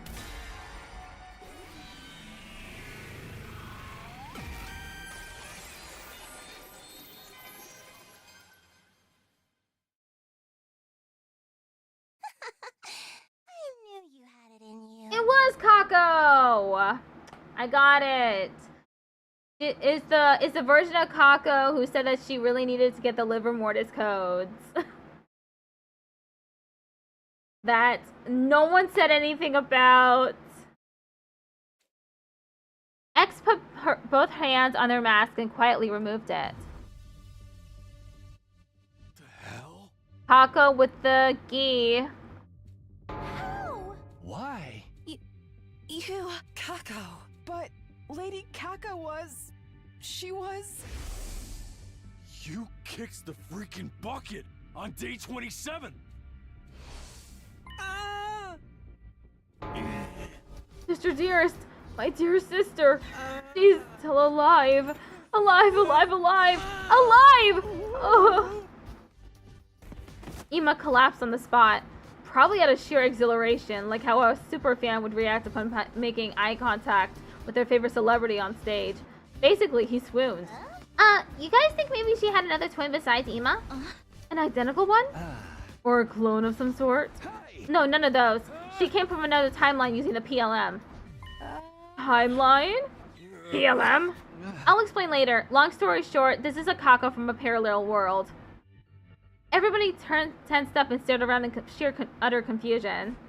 Another thing, you're all calling her Kako, but to be precise, she's no longer the Kako we all know. There's a parasitic creature called a Gi in her brain that's taken over her body. It's going to be easier if we call her Kako G from here on. Kako G? I nodded and continued. The Gi inside her body? That's the real mastermind who killed her friends. That's who X really is. You're absolutely right. I have nothing to add or subtract from your explanation. You said you'd tell us everything if we got your identity right. I did say that, didn't I? Good, because I have some questions for you. Go ahead. First of all, you said your objective was to obtain the liver mortis codes, right? How did you even learn about them? From Shion in the Box of Calamity timeline. It was before I got banished to this world. That's also where I learned about the distress signal transmitter. So your ultimate objective is to summon the rescue craft? That's right. I'm going to ride into the artificial satellite, so my sisters can bond with the remaining humans there. Next question. Where did you put the liver mortis codes you cut out of the others? I have them right here. You can have them. She pulled out some kind of file binder and tossed it over. This little scrapbook contains their skin fragments. You won't know which number belongs to whom, so I'll tell you. Eito is 8, Gaku is 0, Kako is 9, and Shoma is 3. There's just one more confirmed liver mortis code. I didn't take her skin, but you must have seen it too. Yes, Tsubasa's is 2. That's 5 confirmed so far. Just 4 more to go. May I ask you a question as well? Go ahead. Why did you leave the bodies in the morgue? If you didn't want us to know about the liver mortis codes, you could have just thrown the bodies into the wall of fire. Call it instinct. My primal desire for my species to survive. I left the bodies there to provide suitable seedbeds for another geek queen. There was a powerful urge within me to leave the bodies alone. I can't explain it very well. I suppose it's like the urges you humans feel when seeing an attractive member of the opposite sex. Are we done here? I have to go now. Go? Go where? You're beginning to annoy me, so I'm going to jump into another timeline and kill all of you. You're gonna what now? I wasn't lying about having no interest in killing people. I don't kill for fun, if you know what I mean. I kill to vent my frustration, like crushing a pesky roach. Words that disgust even an assassin like myself. Besides, I still need to verify the other liver mortis codes. So you're going to leave out of here? I've had enough of this timeline. I'm the type whose enthusiasm wanes as quickly as it waxes.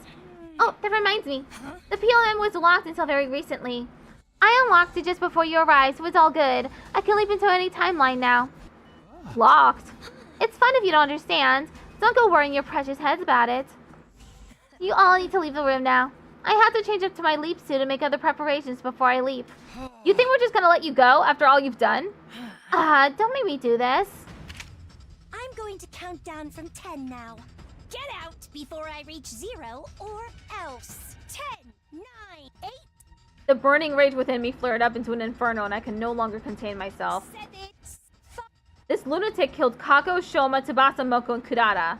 I was not going to let her get away scot-free. 4, 2. No, not if I could help it. I'd catch her and punish her for everything she'd done. I swore to myself that I would exact vengeance for my friends, no matter what it took. 1. I started charging forward as I yelled, taking 1 step, 2 steps, and then I saw a grenade flying through the air, making a beeline for my face. Suddenly,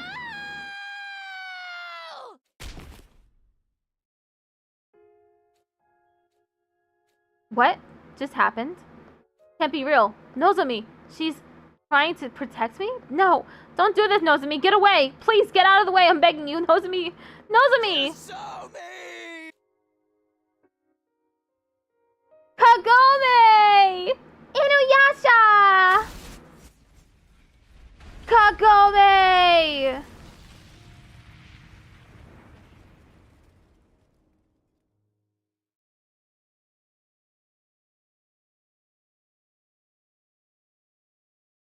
Day 97. My heart felt hollow. My mind, emotion, sense of self, all gone. I couldn't think, couldn't feel. I had become emptiness itself, held together by a sack of inconsequential flesh. Are you awake? It's already day 97. 0 reaction. No surprises there. I can hardly blame you. After seeing Nozomi die right in front of your eyes like that. You may not be listening, but I have something important to report. Kakoji leapt to another timeline after she killed Nozomi. We tried to stop her, but she threatened us with the grenade gun. I am sorry. Please, forgive us. Unfortunately, we cannot ascertain where she leapt to. We checked the logs, but someone had altered the program to automatically delete that data. Everyone else is safe, by the way. They were more than 16 feet away at the time of the blast. Not that knowing that would bring you any comfort. Can you walk? Follow me. I need to show you something.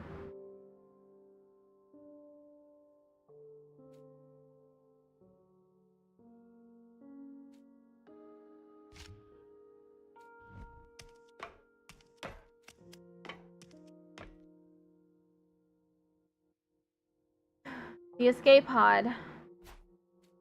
Doesn't this surprise you? Is it because you already saw it in another timeline, or because you've completely lost heart already?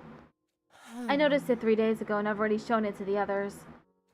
We've actually been leaping into different timelines in search of Kako's G. So far, we haven't found her.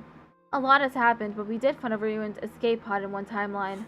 It occurred to me this may have happened in our timeline as well. I came back to check, and unfortunately, I was right. As of right now, we don't know what caused the damage. We can't fix it without Tsubasa anyway. And even if Tsubasa were still with us, it would be impossible for her to fully repair it in just 2 days. We can't use the escape pod anymore. What do you think happens next? If we can't go to the artificial satellite when the omnidirectional attack launches on day 100?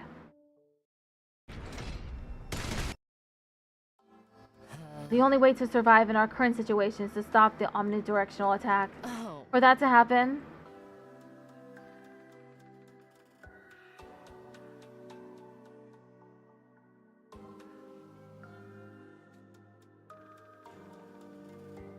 we have no choice but to release him from here, and by doing so, sentence him to certain death. Who would ever feel good about willingly sacrificing an infant to preserve their own lives? So, I've made my decision.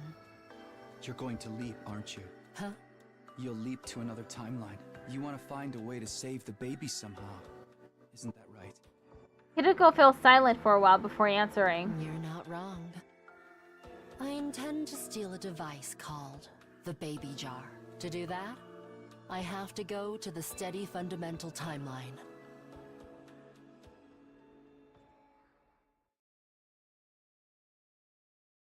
Day 100.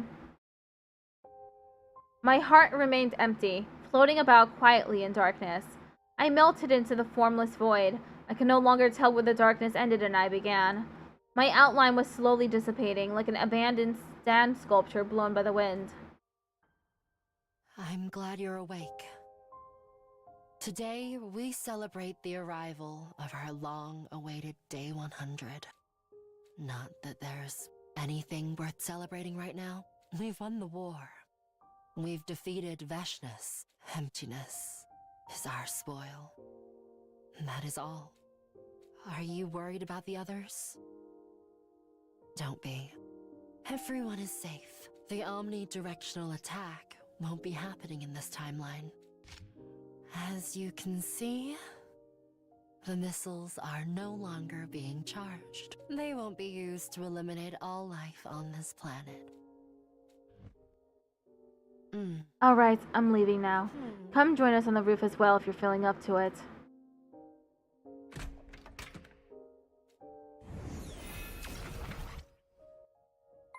Hello, it's been a while.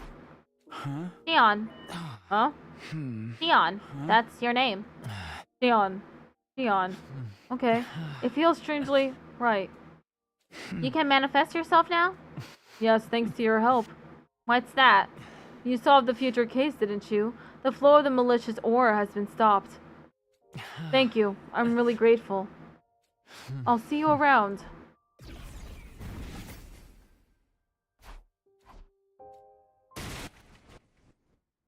Takumi, you guys come see this!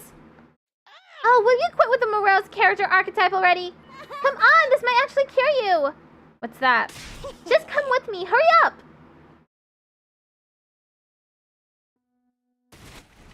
Sodomy grabbed my hand and dragged me outside.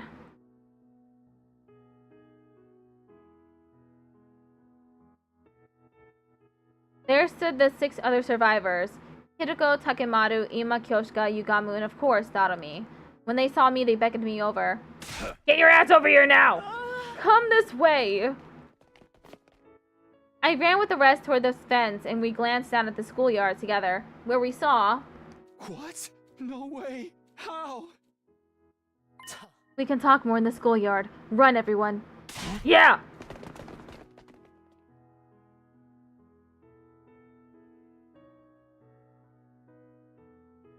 No way! Whoa, what? How? Why? Impossible! Y'all are supposed to be dead. How are you here? A question we seek an answer to as well. Doesn't matter, because It's a miracle. A miracle! Everybody is alive? Yes, we are. Brother dearest? Sister dearest. Brother dearest! Sister dearest! The twins ran and leapt into each other's embrace, but I wasn't looking at them at all, because my eyes had gravitated toward... Nozomi? Nozomi! Driven by an impossible impulse, an unstoppable impulse, I ran to her and enveloped her in a crushing hug. Takumi, what's wrong? Sorry, it's nothing. I'm just so happy. So happy. Everyone started gathering in one spot as well, exchanging hugs, patting shoulders, and rubbing cheeks. Shouts of joy filled the air amidst the occasional sobbing. In that moment, I suddenly felt like there was someone standing behind me, but when I turned around, there was no one. All that remained was a faint scent, a hint of lavender. Oh, so it was Hirago. Another Hirago? We inadvertently ended up on the roof after that and stared at the distant landscape beyond the fence together. It's over. Yeah, and we all made it out unscathed, more or less. Why so unsure? This is exactly the kind of moment you should be shouting from the rooftops about! Yes, you're right. My dear sister is alive! And so is my dear brother. The baby's been saved. Yes. Right here with us. Everything turned out well. All thanks to you. Shion! When did you arrive? Am I not allowed to join you? Are you kidding? Of course you are! I'm just so happy everyone's alive. Right, Gaku? Yeah, absolutely. This is a day I shall never forget. Me too. I feel so light right now. Come on, Shoma, turn off the waterworks already. But I'm just so...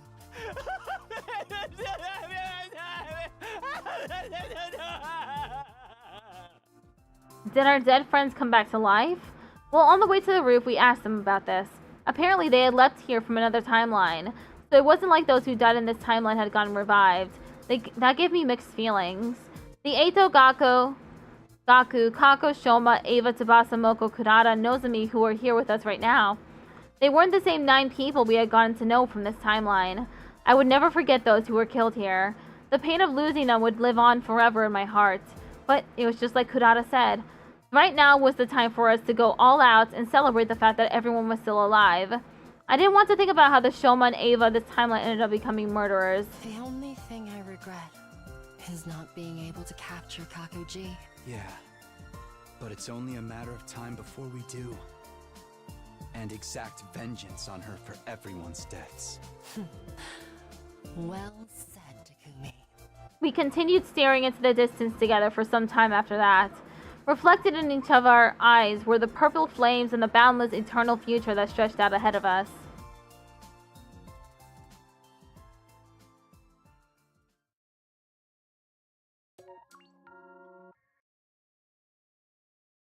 Ending 100, mystery route, visitors from day 100. Complete all mystery routes. The conditions to unlock Story Lock 2 have been met.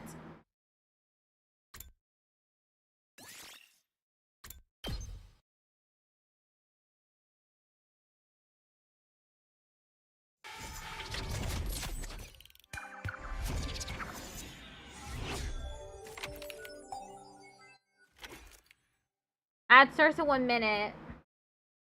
Day 24.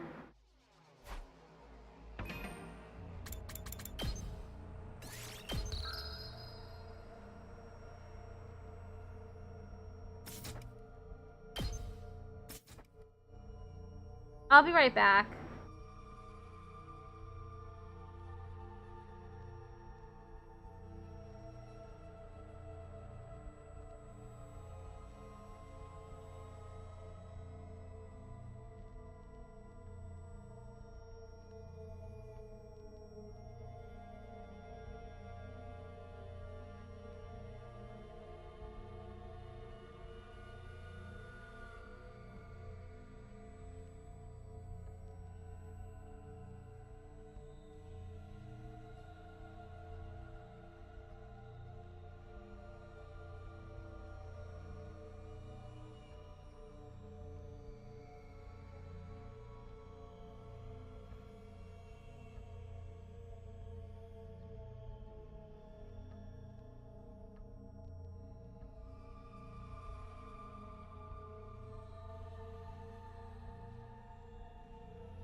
Why are you so quiet all of a sudden?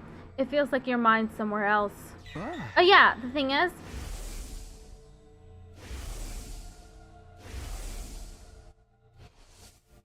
I know this is sudden and it'll probably sound weird, but I figured it out. I think I know who's behind the murders in the mystery timeline. I know who X is.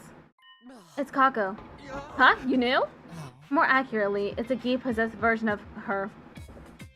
A Kako G, to borrow the term you came up with yesterday. How long have you known that? The whole time, ever since I got my memories back on day 3. Why didn't you say anything? You never asked. But why do you know it all of a sudden? I saw it in a dream. Or I guess it's more like some memories from that timeline came back to me. That explains why you've been so spacey. Try not to get too fixated on it. Concentrate on tonight's sleep. I can't just turn off my emotions, especially when those memories, some of the things I saw. It's Nozomi, isn't it? You're feeling bad about not being able to save her. Hakumi, why are we leaping tonight? To catch X, to stop Kakoji. And what will happen when we do that? A new branch of the mystery timeline will be created, one where Ava and the others survive, and Nozomi won't have to die. Exactly. Focus on making that a reality. This is our chance to get back at the Gi for everything they've done to us. Of course, the one we'll be facing won't have actually killed anyone yet. Maybe, but I'm still not letting it off the hook. Well said. It was 4:13 a.m. The two of us had already put on our leap suits. Hideko was adjusting the machine settings. I decided to ask her a few things just to make sure everything was clear. So we're leaping to the Hunt mystery timeline? No, there's no Kakoji there at this point. Alright. The Gi-possessed Kako isn't actually the mystery Kako. She came from another timeline. Or maybe I should say she was sent there. Sent by, well... I know, by me. That version of me thought she was doing the right thing, but it had serious consequences for the mystery timeline. All the more reason why I have to fix this. It was my mistake. This is the least I can do to atone for it. So the timeline we're leaping to is... the Box of Calamity timeline.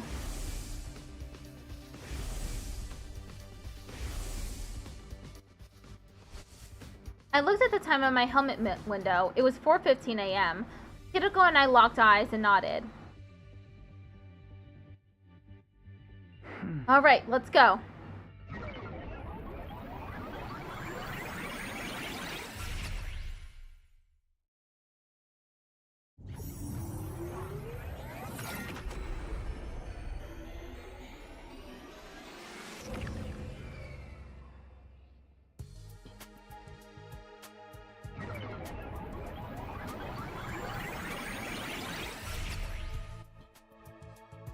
We're here. Yeah, I know I said this last time, but it barely feels like we went anywhere. That's just how it works. Get used to it. What's our plan for catching Kakoji? The meme from this timeline, Hideko 3, will be here soon. She'll have knocked Kakoji out with an anesthetic. So she's bringing her here to send her to another timeline. Hideko nodded. Her helmet moved up and down slightly. When's she coming? I don't remember the exact time. Around 5 a.m. I think. Are we just going to wait around until then? Yes, we can hide somewhere we won't be spotted. What about our suits? It's best to keep them on. If she feels threatened, Hideko 3 might use her hemo anima to attack us. And so we waited, but things didn't go exactly according to plan. 5 a.m. arrived, and there was still no sign of Hideko 3. We waited 5 more minutes, and another 5. By 5:15, I couldn't take the numb feeling in my legs anymore. I'm going to go take a look outside. Keep an eye on things in here, okay? What? Wait. I'll be right back, I promise. I ran outside to find countless drops of water falling from the sky. That rain stuff again. Right, it rains on day 24. I looked around but didn't see anyone anywhere. If Hideko 3 is coming, it'll be from that direction. I took off down a nearby street to check. Still no sign of Hideko 3, or Kakoji for that matter. This road is the fastest way to the lab from the school. Maybe something happened that made her take another route? I walked to the nearest crossroads and decided to take a look down one of the other streets. And then I saw something. Someone. They were standing there, looking right at me. That looks like Takumi. That definitely looks like Takumi. The sun still wasn't up and the rain didn't help visibility at all. And because of that, I couldn't make out who it was. Is that Hideko 3? No, she'd be carrying Kakochi. So maybe... Something clicked and everything became clear. It's me. That's the me from the Box of Calamity timeline. Takumi 3. When I put that together, I took off down one of the ruined streets. Hey, wait! He ran after me. The rain was stronger now, but it wasn't slowing him down. If he caught up with me, it'd cause a lot of problems. I had to throw him off. But how? I tried to think of something as I headed down the road to the lab. I jumped over a puddle and ran a good 60 feet. Then there was a dull thud behind me. I spun around to see what had happened. Lying there on the soaking wet sidewalk was Takumi 3. He wasn't moving, and there was somebody else there too. It must be Hiroko. She stood over Takumi 3 and looked down at him. He looked up at her and croaked out a single word in a weak, faltering voice. He never finished his question. The next moment his eyes glazed over and he passed out.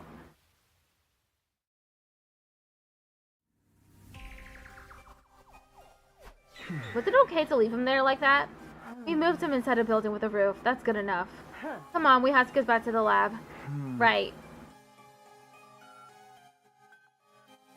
We ran back to the lab and into the PLM room. There was nobody there. But something was strange. The air was somewhat hazy, almost as if... Oh no. Hiroko rushed over to the control console and began furiously typing on the keyboard. Damn it, we're too late. What's wrong? I checked the log. The machine was last used 10 minutes ago. What? How? One person made the leap.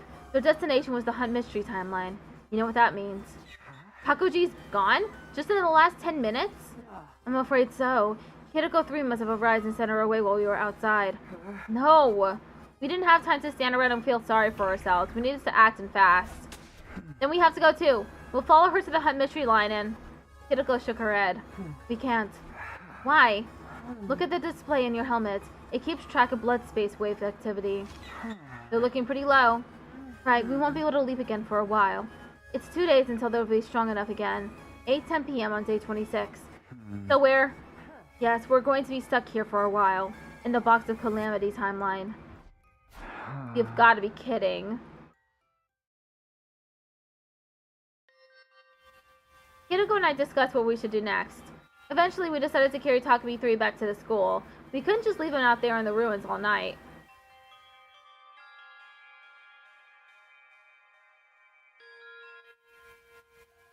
With Takumi 3 hoisted on my back, we made our way back to Last Defense Academy. The sun was coming up by the time we arrived.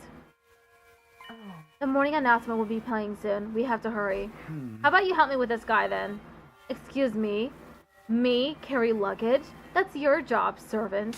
Again with the servant stuff. Just who do you think I am, anyway? My servant, of course. Was I not clear? Would you prefer lackey?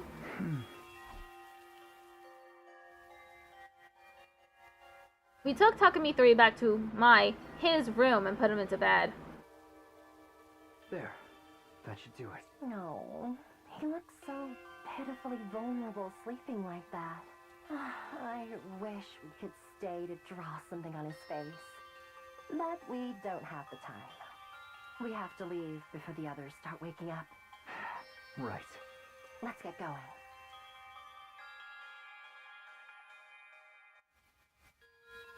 Back on the road to the lab, Hiroko suddenly came to a halt. You still don't have all your memories back yet, do you? Huh? We're in the Box of Calamity timeline right now. What's that? If you don't remember, that's alright. We can probably chalk it up to leap damage. What do you mean? It's not important. Forget I said anything. She began walking again, clearly in no mood to discuss the matter further. I watched in confusion as she strode further and further ahead of me. What had just happened?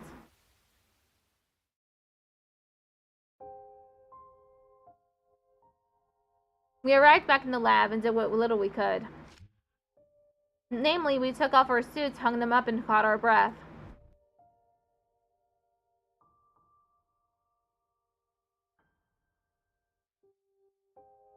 Once that was done, we were at a loose end. We had nothing to do and way too much time on our hands. We'll just have to wait things out here for the next 2 days. The next sleep set's 8 p.m. on day 26, so it's more like 2.5. Don't quibble over details. What difference does it make? So, how are we going to kill time until then? Want to play 20 questions? I think I get bored of that after 5 minutes. Would you like to lick my boots then? That was the last time we spoke to each other that day. For the next few hours, we sat around in silence, letting time pass us by.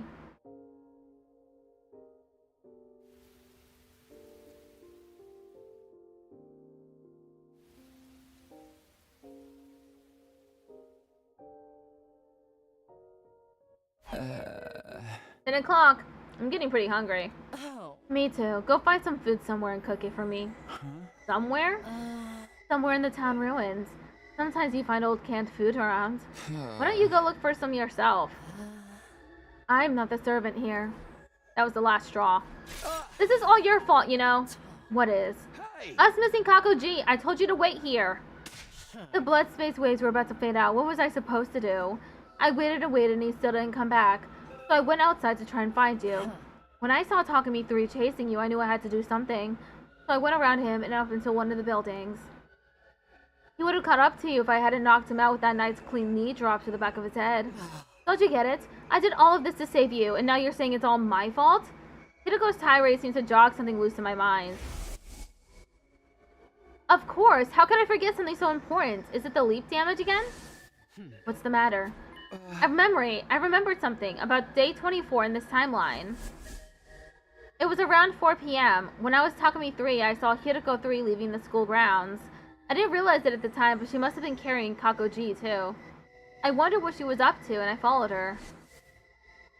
Then I spotted someone in a leap suit in the city ruins. Of course, I didn't know what the suit was back then or who was inside it, but I do now. That was the me from the steady fundamental timeline. Takumi 1, the version of me I am now. I don't need to tell you the rest. Somebody hit me with a nice clean knee drop to the back of the head. That's weird, isn't it? Why is history repeating itself like this? The same thing happened in the killer zombie timeline.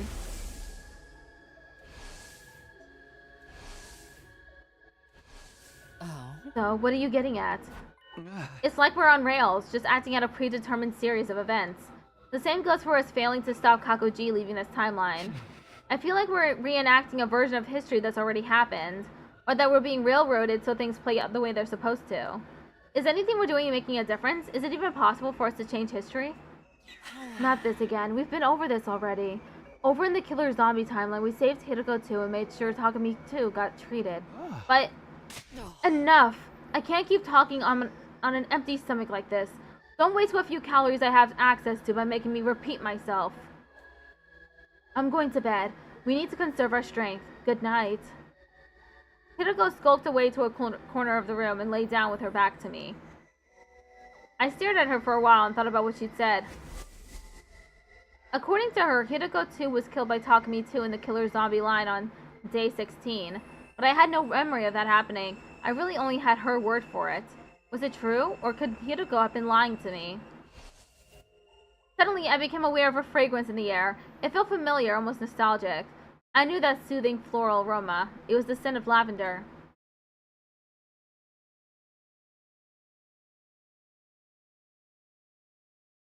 Day 25. At the very least, we weren't in any danger of dying of thirst. Rainwater had collected in the little hollows of the ruins around us, giving us enough to stay hydrated. Food was another matter. The last time we'd had anything to eat was 2 nights ago. I'm feeling dizzy. I think my blood sugar is getting too low. Same here. We need to find something to eat soon. Hideko and I split up to look for food, but in the end...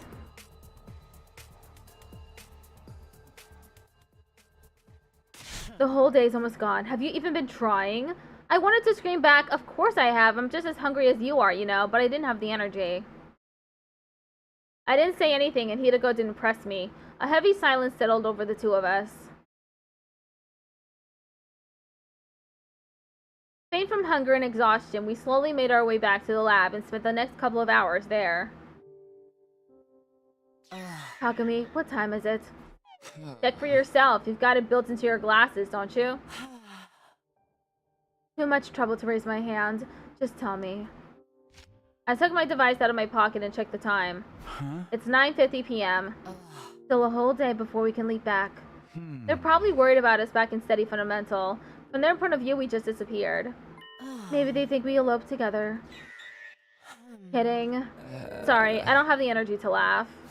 I'm almost at my limit, too. I don't think I can make it through these last 22 hours. What do you want me to do about it? We've already searched every inch of these ruins. In that case, there's only one place we can go.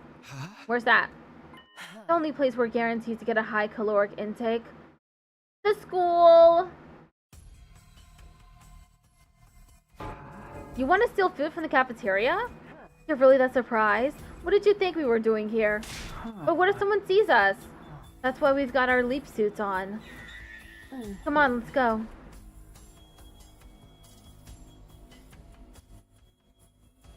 We snuck along the hallway to the cafeteria and slipped inside, making as little noise as possible. Then we ransacked the place. We mostly took snacks and preserved food, stuff we wouldn't need to cook. Can we just eat it here? And take off our helmets? We'd be royally screwed if anyone saw us. It's 11:10 p.m. The nighttime announcement was a while ago. Doesn't matter, some of them are bound to still be awake. You worry too much, it won't take too long. But right as Hideko reached up to remove her helmet,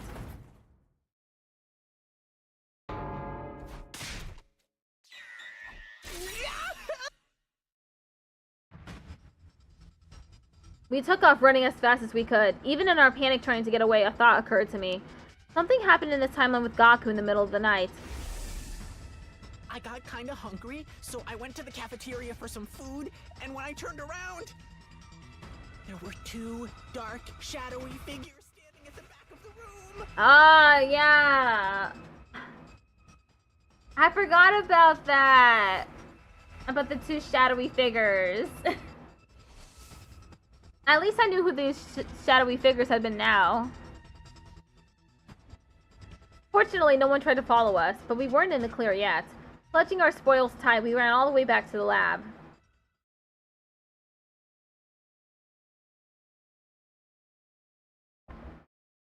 Day 26.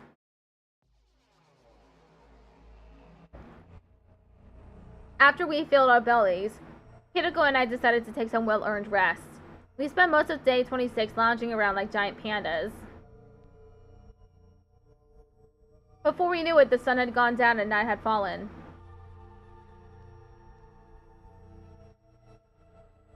The time was 8:03 p.m. Soon the blood space waves would finally be strong enough for us to leap again. Hideko was setting it all up. I didn't want to distract her, but I still had some doubts. We're going to hunt mystery, right? Well, not quite. Why not? Shouldn't we be trying to stop Kakoji? Of course, but we're actually going to the mystery timeline. It's day 26. This is the day Hunt Mystery splits off into the Hunt and Mystery. Our original goal was to prevent the murders Kakoji perpetrates in the mystery line. Now that timeline has branched off, we had to follow her there. Hideko continued pressing buttons and typing commands, then stopped. No, this can't be. What's wrong? There's a lock on the mystery timeline. To put it simply, it's like when a phone blocks all incoming calls. Does that mean what I think it does?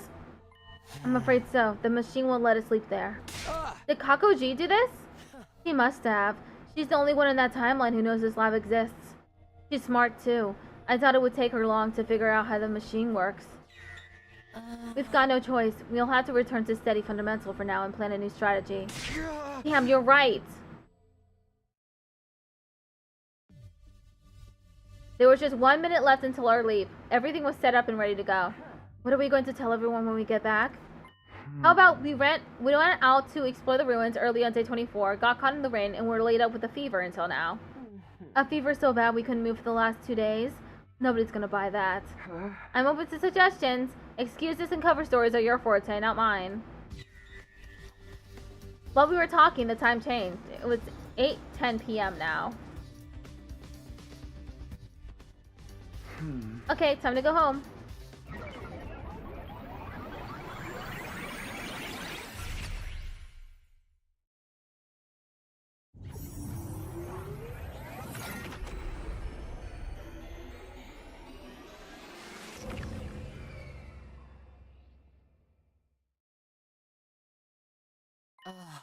It's late. Let's wait until tomorrow to discuss the Kako G problem. Huh? Fine with me. I'm going back to my room.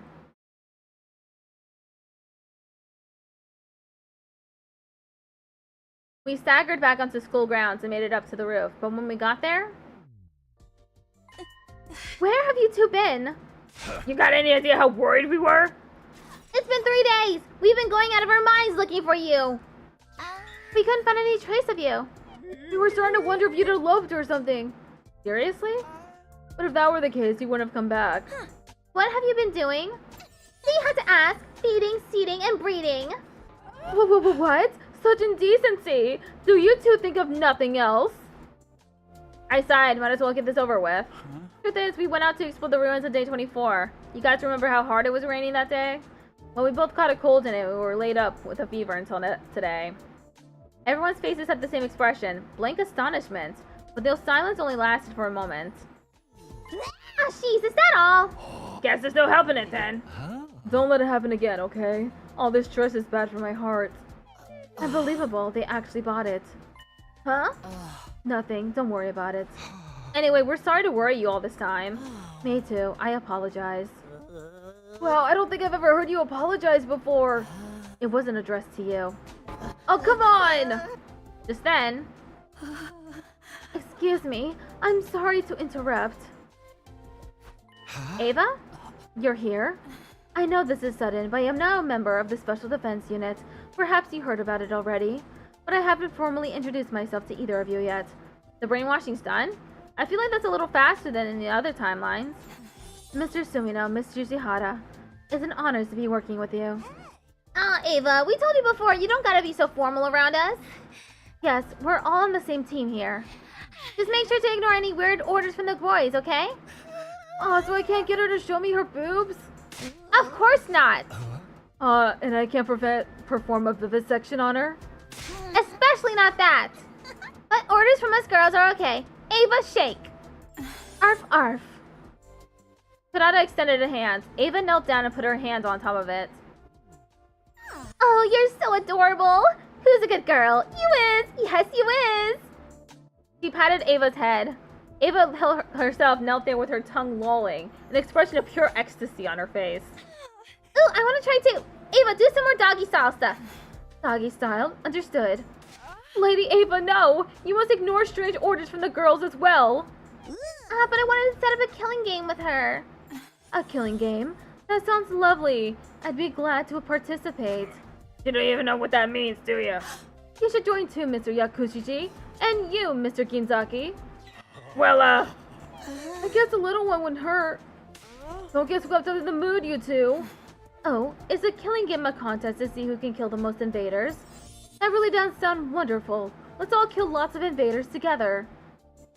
I wasn't sure what had happened in the 3 days that Hiroko and I had been gone, but it seemed like Ava had assimilated into the team just fine, even without our help.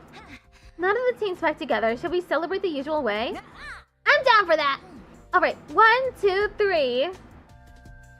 Special Defense Unit! Best in the world! Indestructible and undefeated! Never lose, never yield! Special Defense Unit, fight on!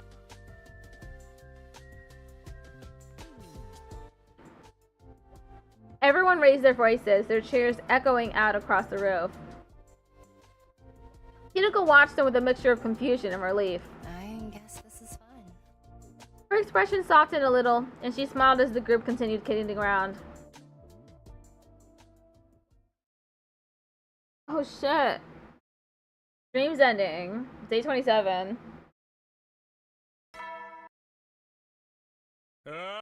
Okay. Well, I'll continue this on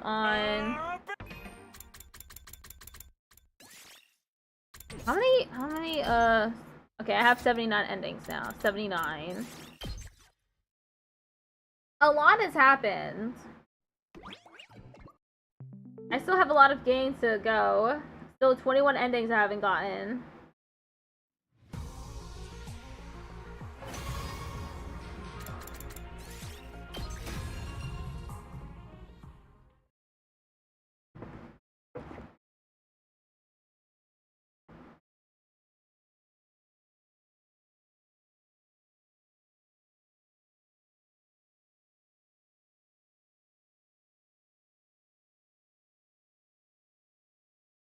Okay, we're gonna go to Saku's stream. He's playing something called Nook Fall West Town. I'll be back tomorrow for Silk Song and more steno practice. Goodbye, everybody.